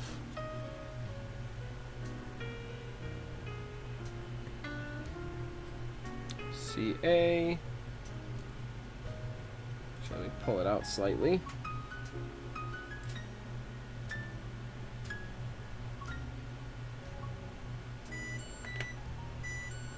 Get some on there.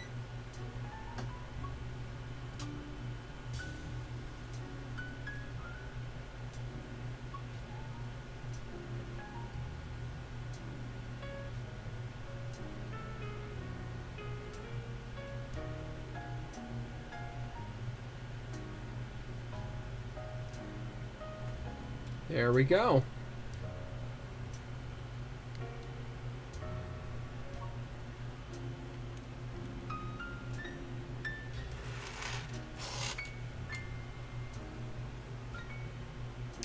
There's one. Oh wait, I have zoom. I always forget that.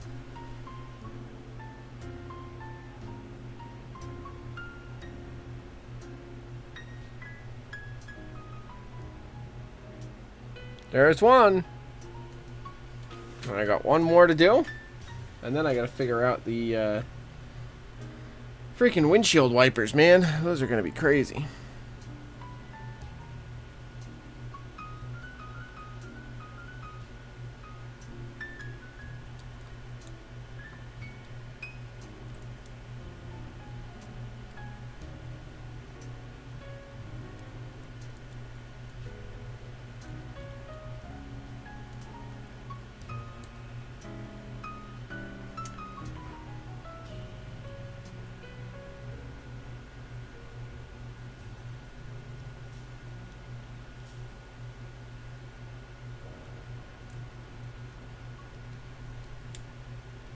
Oh, are you kidding me?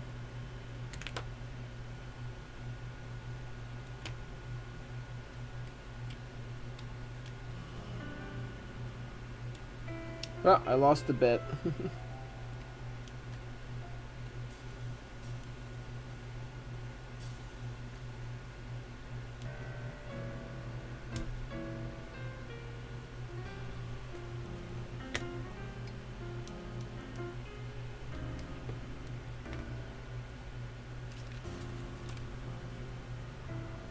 Yep.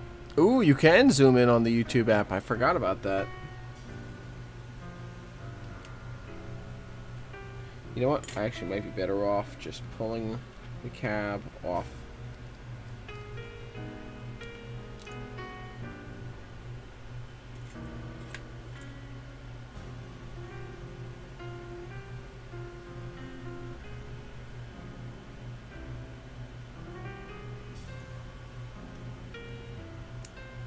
There we go.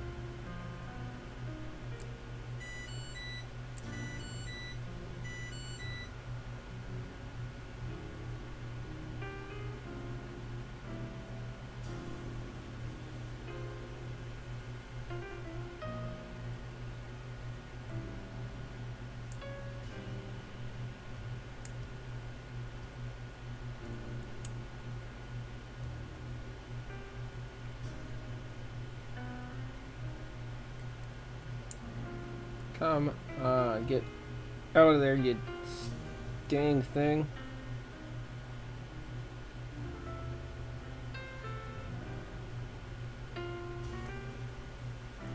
It's so close to coming out. There it is. Got it. Okay. Just quickly.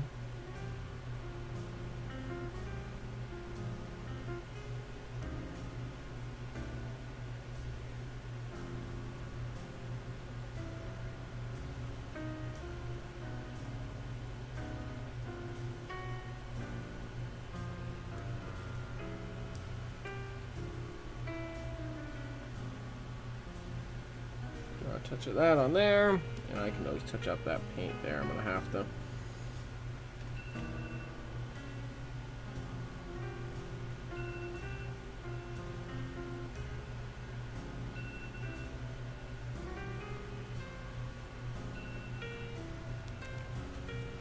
Okay.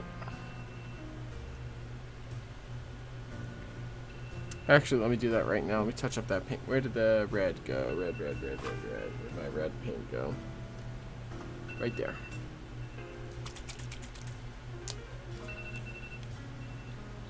Gotta touch it up.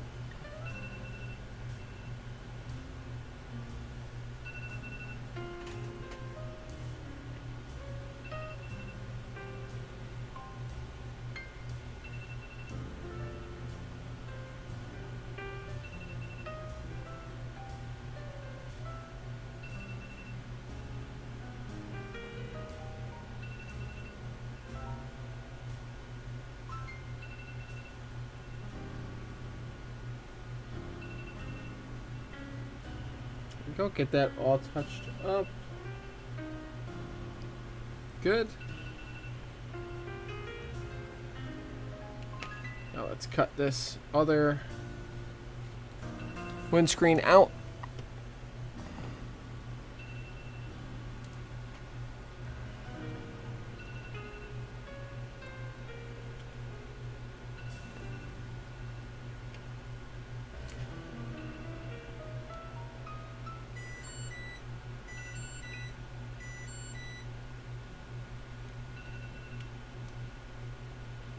There we go. There we go.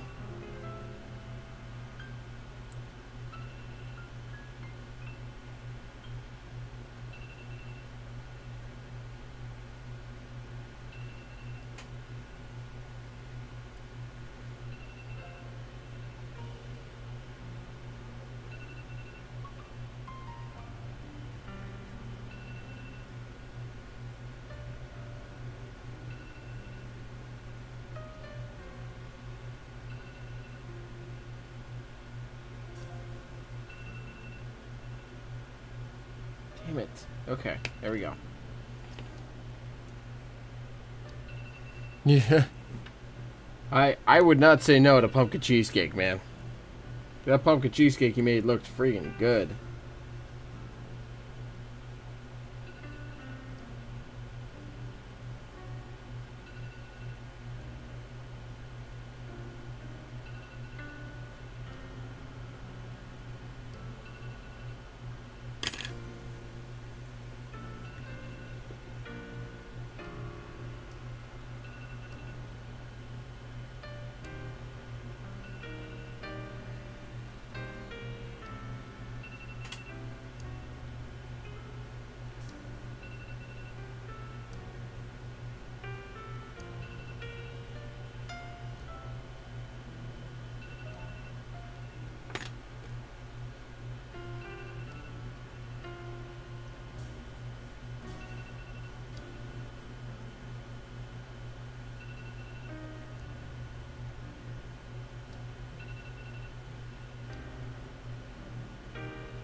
And there we go. There's number 2. Let me quickly glue this.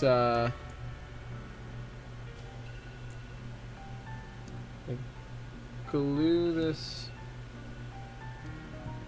beacon light in, and I gotta paint the base silver.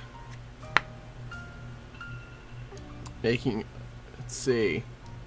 So late, but my alarm is going off. Yes, it is. I was so focused that I was completely ignoring that. For at least a minute. How you doing, Andy? Good to have you here, even though it is so late. I'm really so close to finishing this up that I'm just gonna get there. I'm gonna get it done.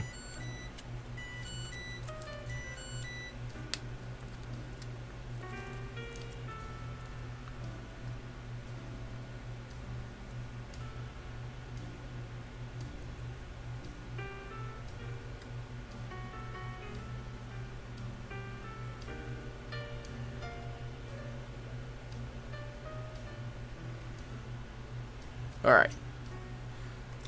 Had a quarter left and ended up freezing it so you don't inhale it. Yeah. That's smart. That's good thinking.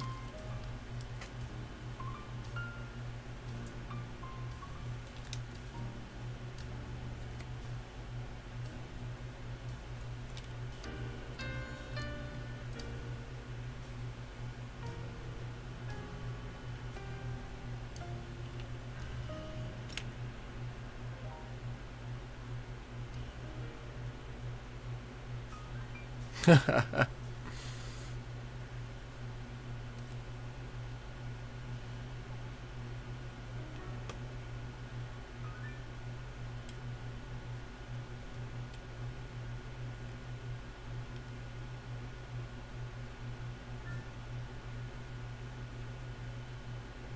let's get these windshields on.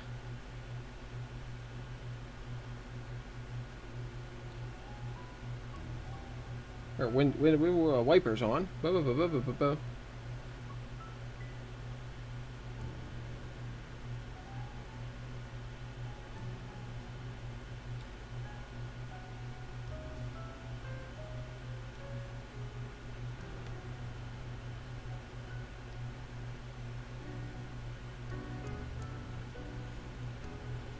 Am I working off camera again? Yes, I am. Now I'm working on camera.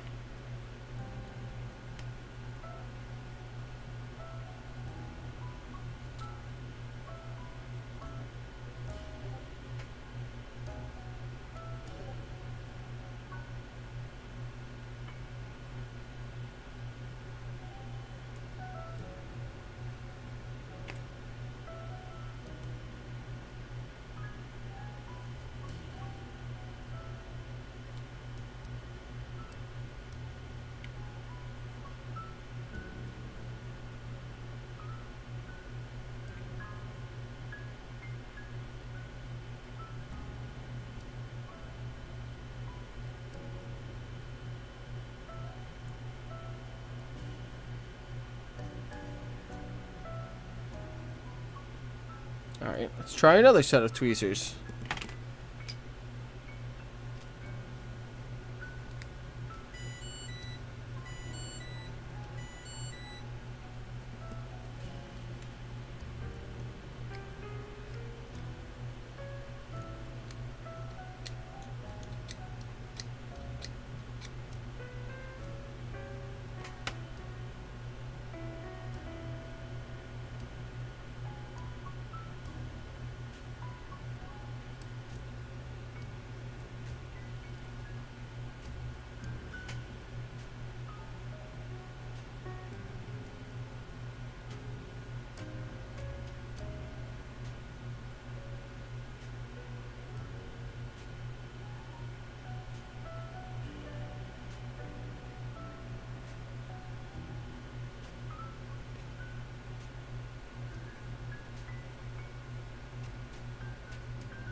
Getting these glued in place is more of a pain than I thought it was going to be, man.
There we go.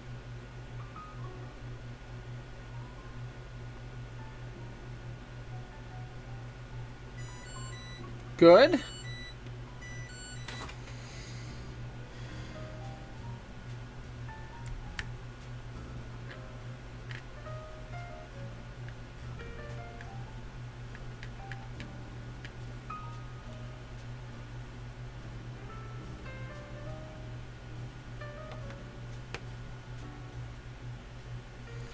Now I'm going to very carefully try and take one of my smallest bits that I have.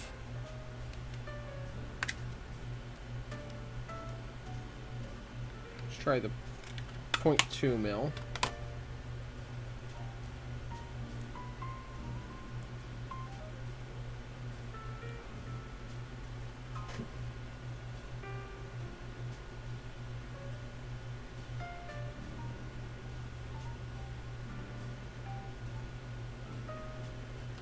Carefully drill a hole right above the center of each window here.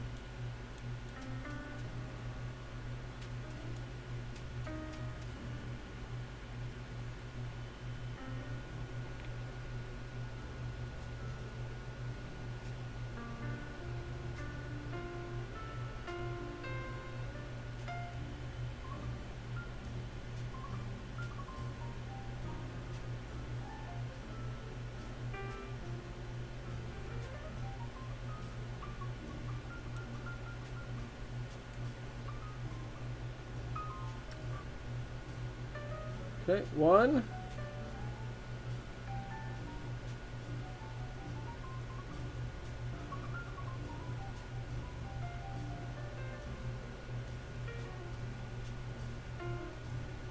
2.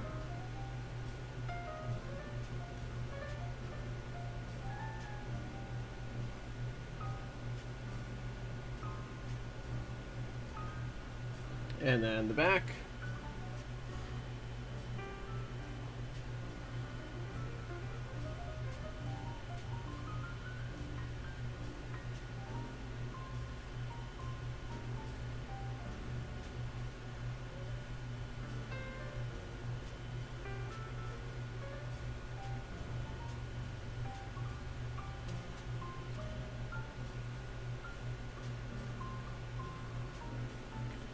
Let me see if I can actually get a good reference shot of the back of the cab of an SD40-2.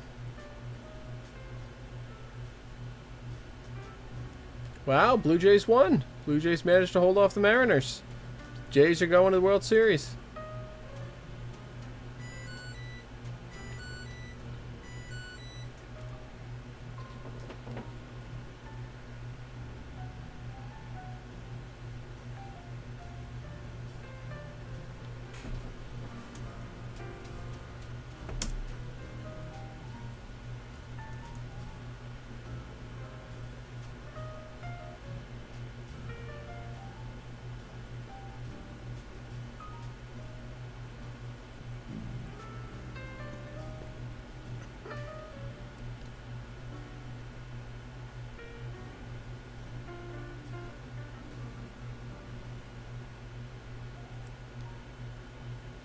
Yeah, okay. I do need to put it right on the door. Just wanted to make sure.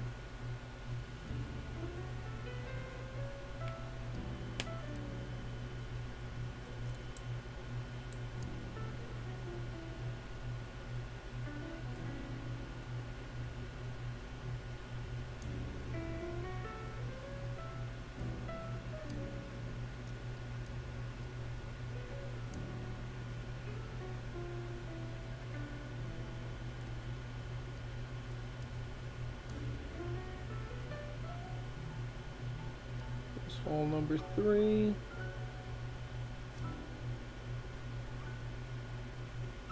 And that just leaves hole number 4.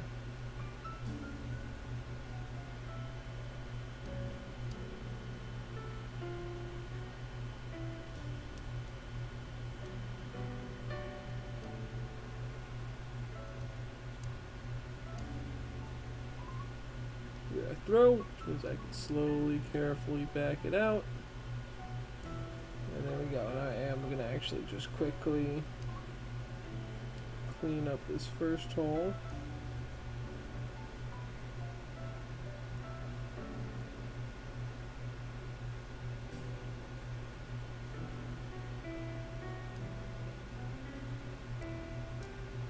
There we go. Okay, 4 holes. Now, just got to get the wipers in.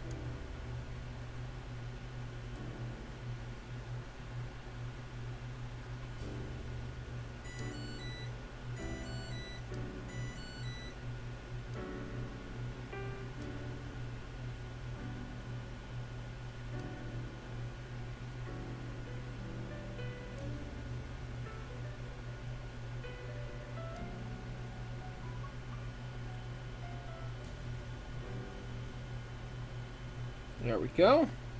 There's one.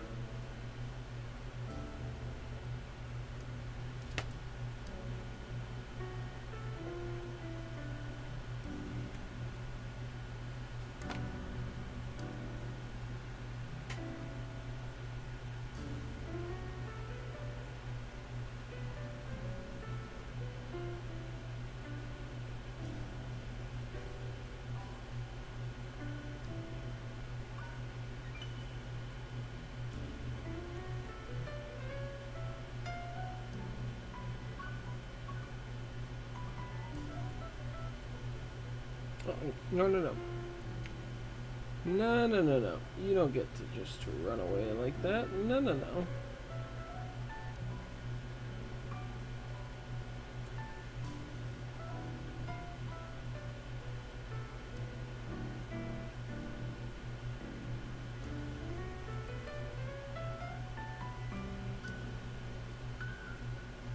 Ah, dang it.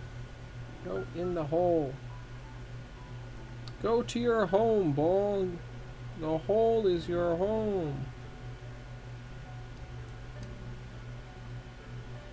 Sorry, couldn't help myself.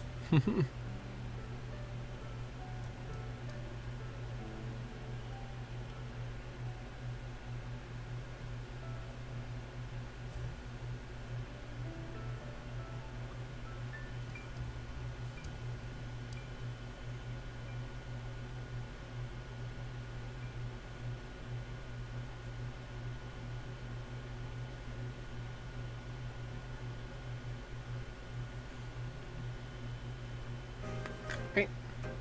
You know what we're gonna do? We're gonna go back in and reopen that hole just a little bit because it doesn't seem to want to go in. And I snapped the bed, which doesn't surprise me, but hopefully it'll be okay.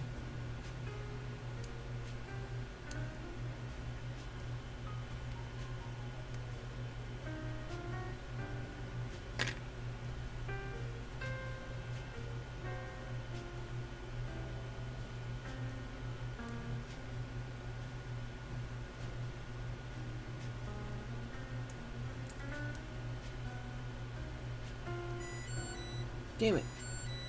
Oh, shoot.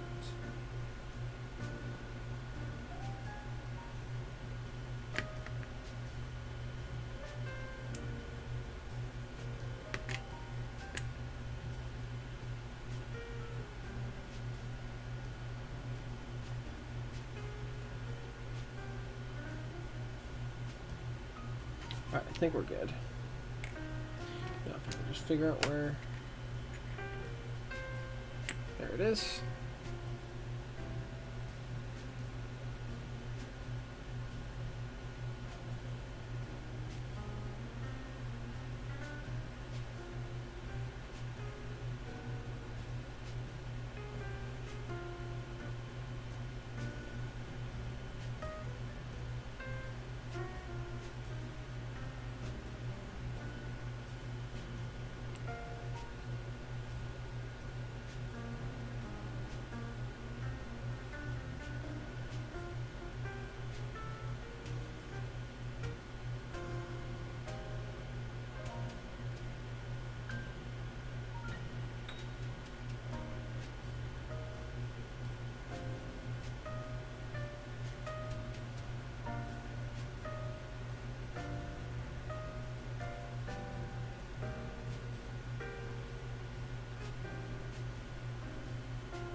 I know, Adam. I know.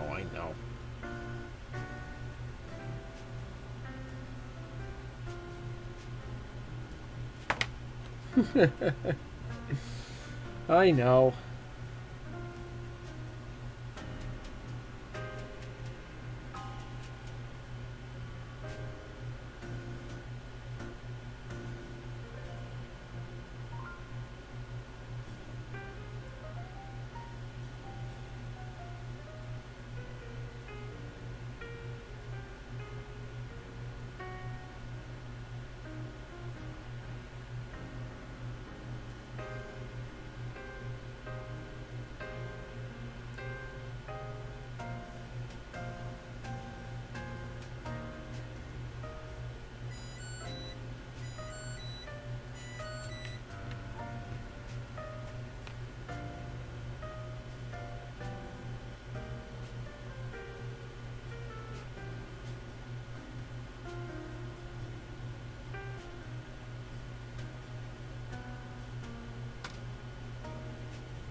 There's 2 sets of wipers in.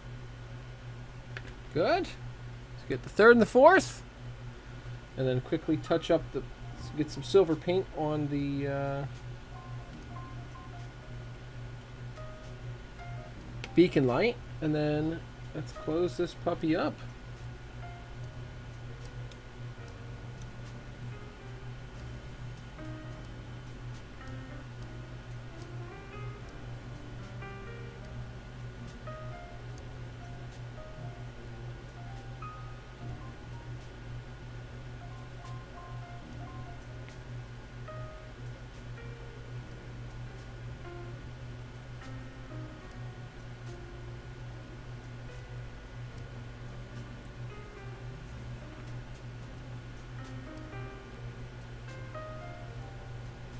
Come on.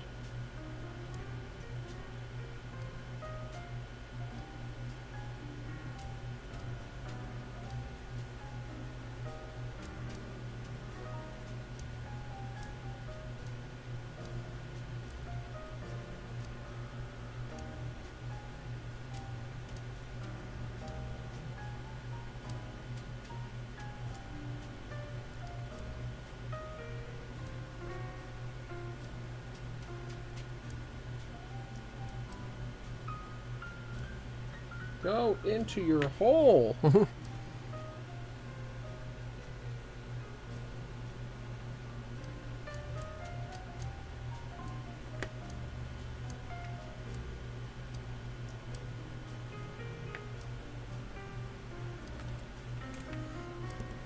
There's only so many times I can screw this up, right? Right?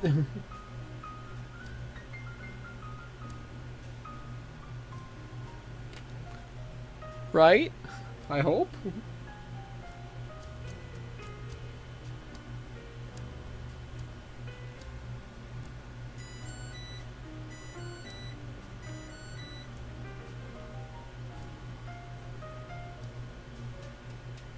No! Why are you glued to the dang tweezers?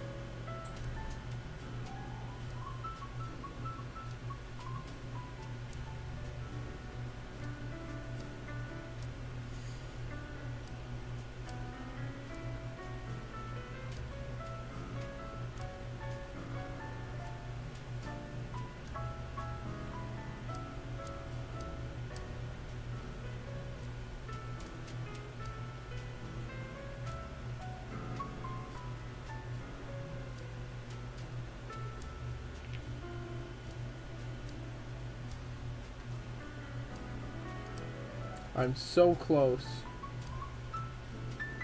I'm 2 pieces away.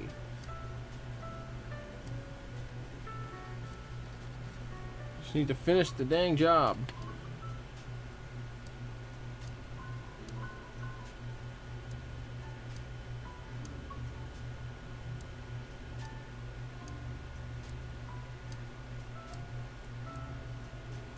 don't know how I got the first one to go in so easy.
Come on! Good evening, AMD. Welcome to the live stream. I am currently fighting with some N-scale windshield wipers as I try my best to finish this SD40-2 project that I've been working on for several weeks now.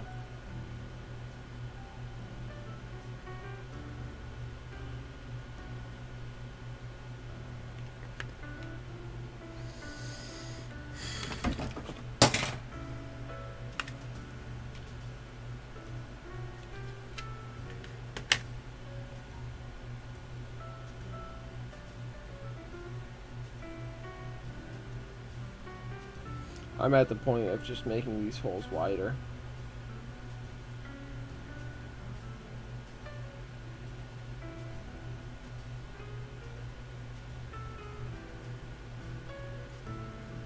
Do I hate it? Kinda. Am I out of patience? Yeah.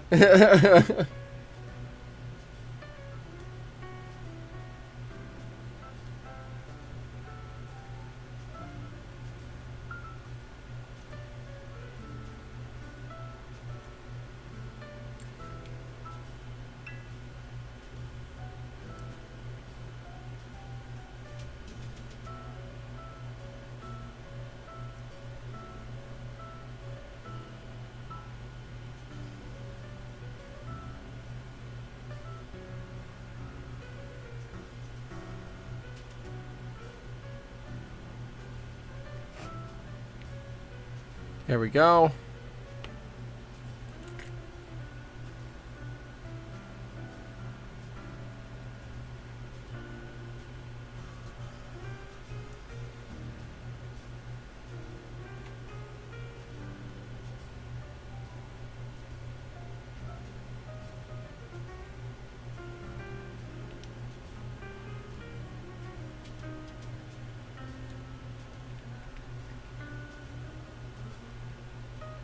I'm so tempted to just quit this, but I need to get this done tonight for my own sanity.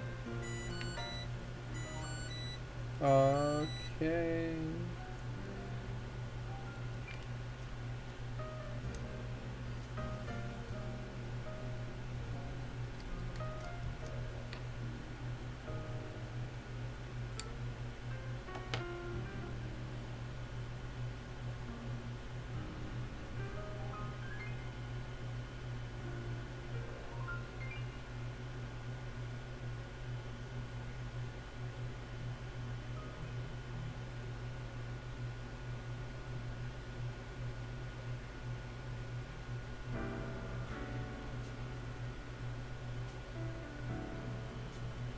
we go.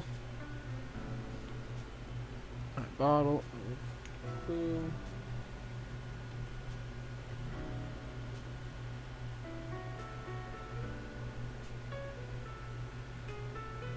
No, no, no, no. Go back, go back, go back.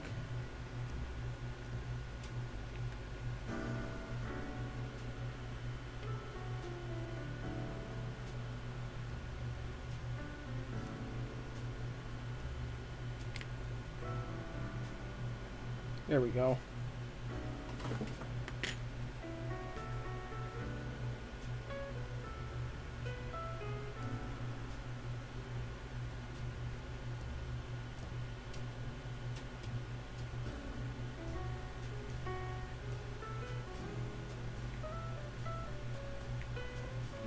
Get some glue on there, get the wiper.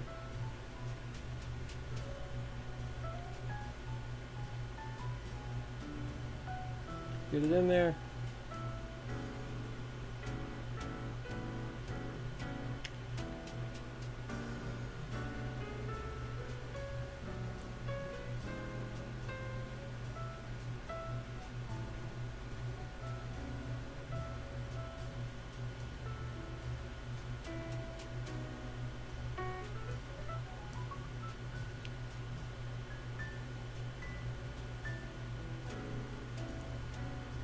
And there we have it. I got it. I got them. They're on. Ha ha ha ha ha ha. They did not beat me. They tried their best, but they could not beat me.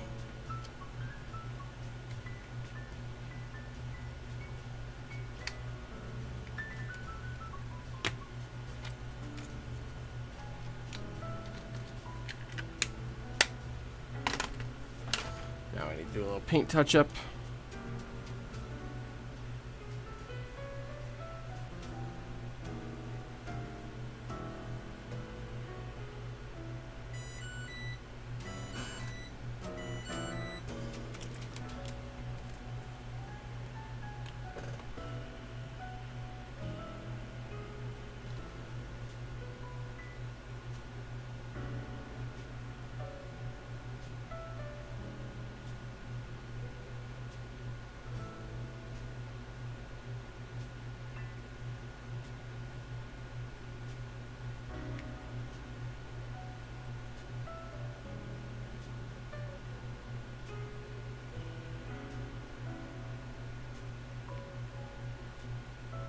There we go. All cleaned up on the back. Make sure there's no touch-up that needs to be done on the front real quick.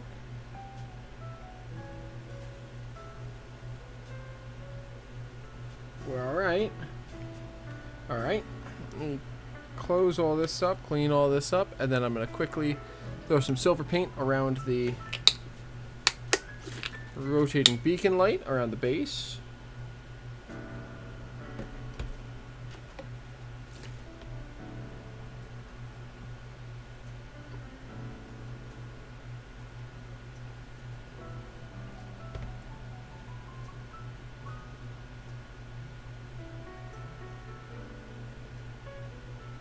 Good.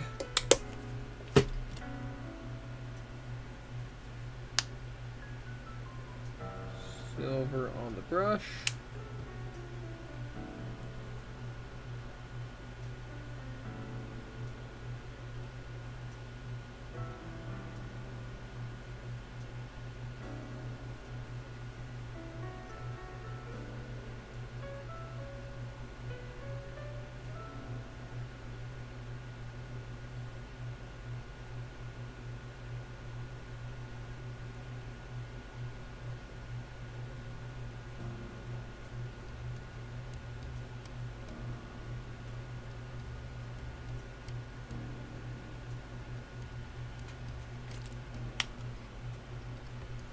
I know I'm getting a lot of paint around it as well. That's easily fixable.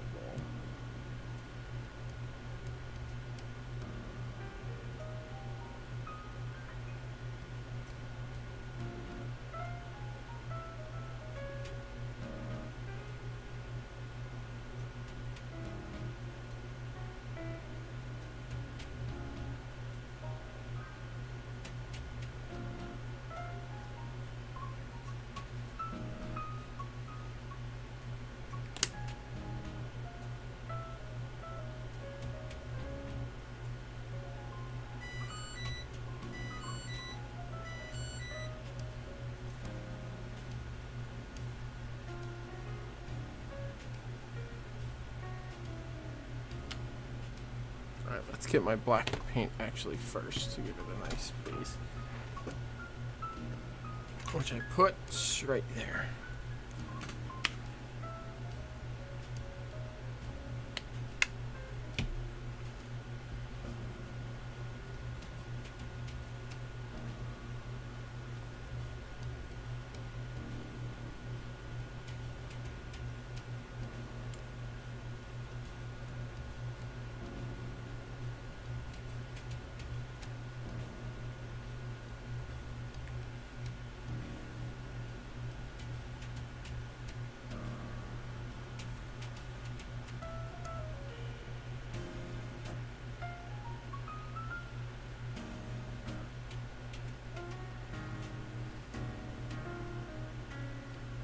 Okay, there we go. Let's clean up this just a little bit.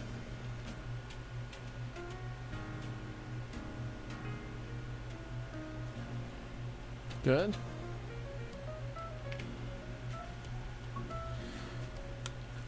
Now some more red.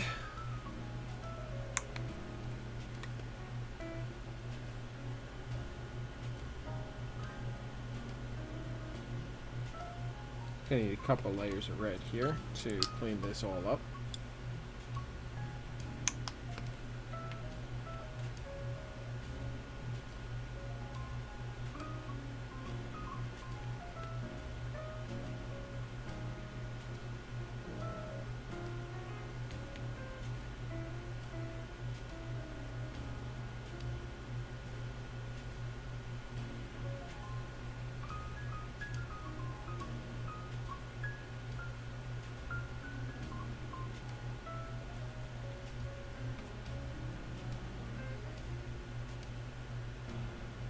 Well, you figured out you need 34 pairs of couplers to body mount, and 6 pairs of 70 tons, 7 pairs of 100 tons.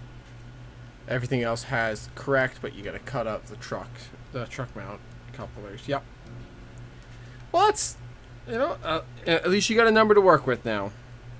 And honestly, all things considered, that's not too bad. Yeah. Then axles. Axles are something that I'm only just starting to figure out as I'm starting to.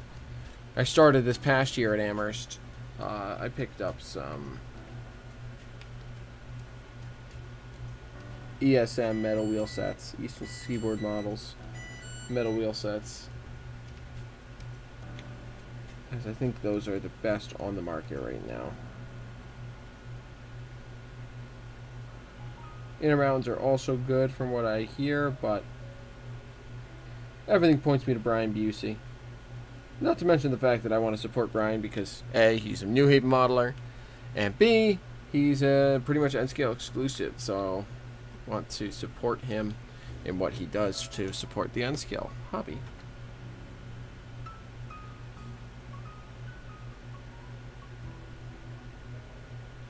So I picked up a handful of metal wheel sets of his from Springfield last year.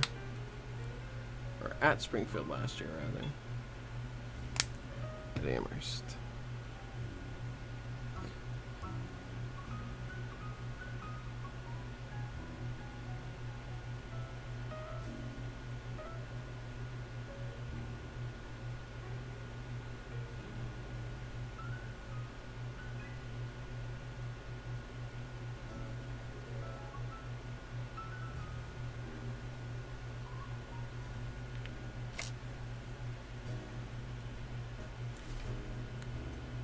$100 pack 36-inch for semi-cheap. That's not bad. Yeah, that makes sense. Everything from Iron Planet with Heat's 10%. A lot of times I try to do what I can to purchase from Iron Planet. But sometimes it just, you know, I can find better deals. Even with the 10% off, sometimes I can find better deals elsewhere. Or Iron Planet sometimes doesn't carry the items that I'm looking for, or they're out of stock, or whatever. But I do my best to try and support Heath support the people who support Heath by buying through Iron Planet.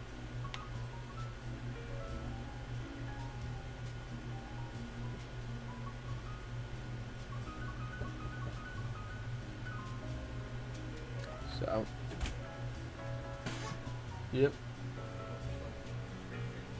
Yeah, just finishing up.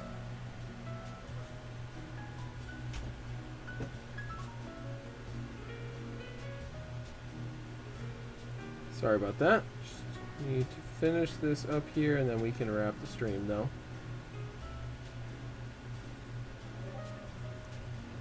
There we go. So let me get this cab back on the model. And the only thing that I have left to do on this project is figure out some light bleed issues. And do another couple of touch-ups with the paint. But here is our fully detailed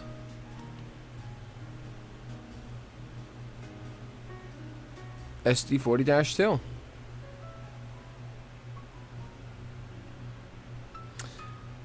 I'm super happy with that. Let's quickly toss it on the track here.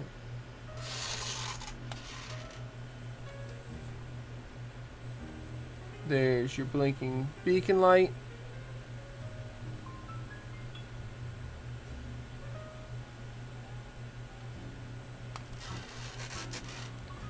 And I am done with this project, which makes me extremely happy because this has been super fun to work on, but I'm ready to move on to other projects.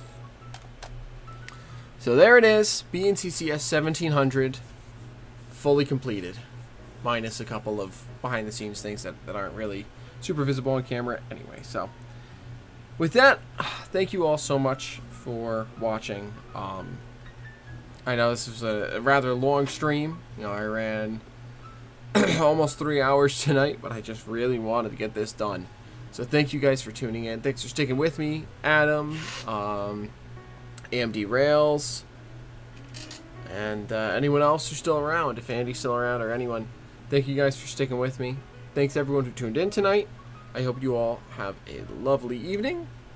And with that said and done, I will see you all on the next track.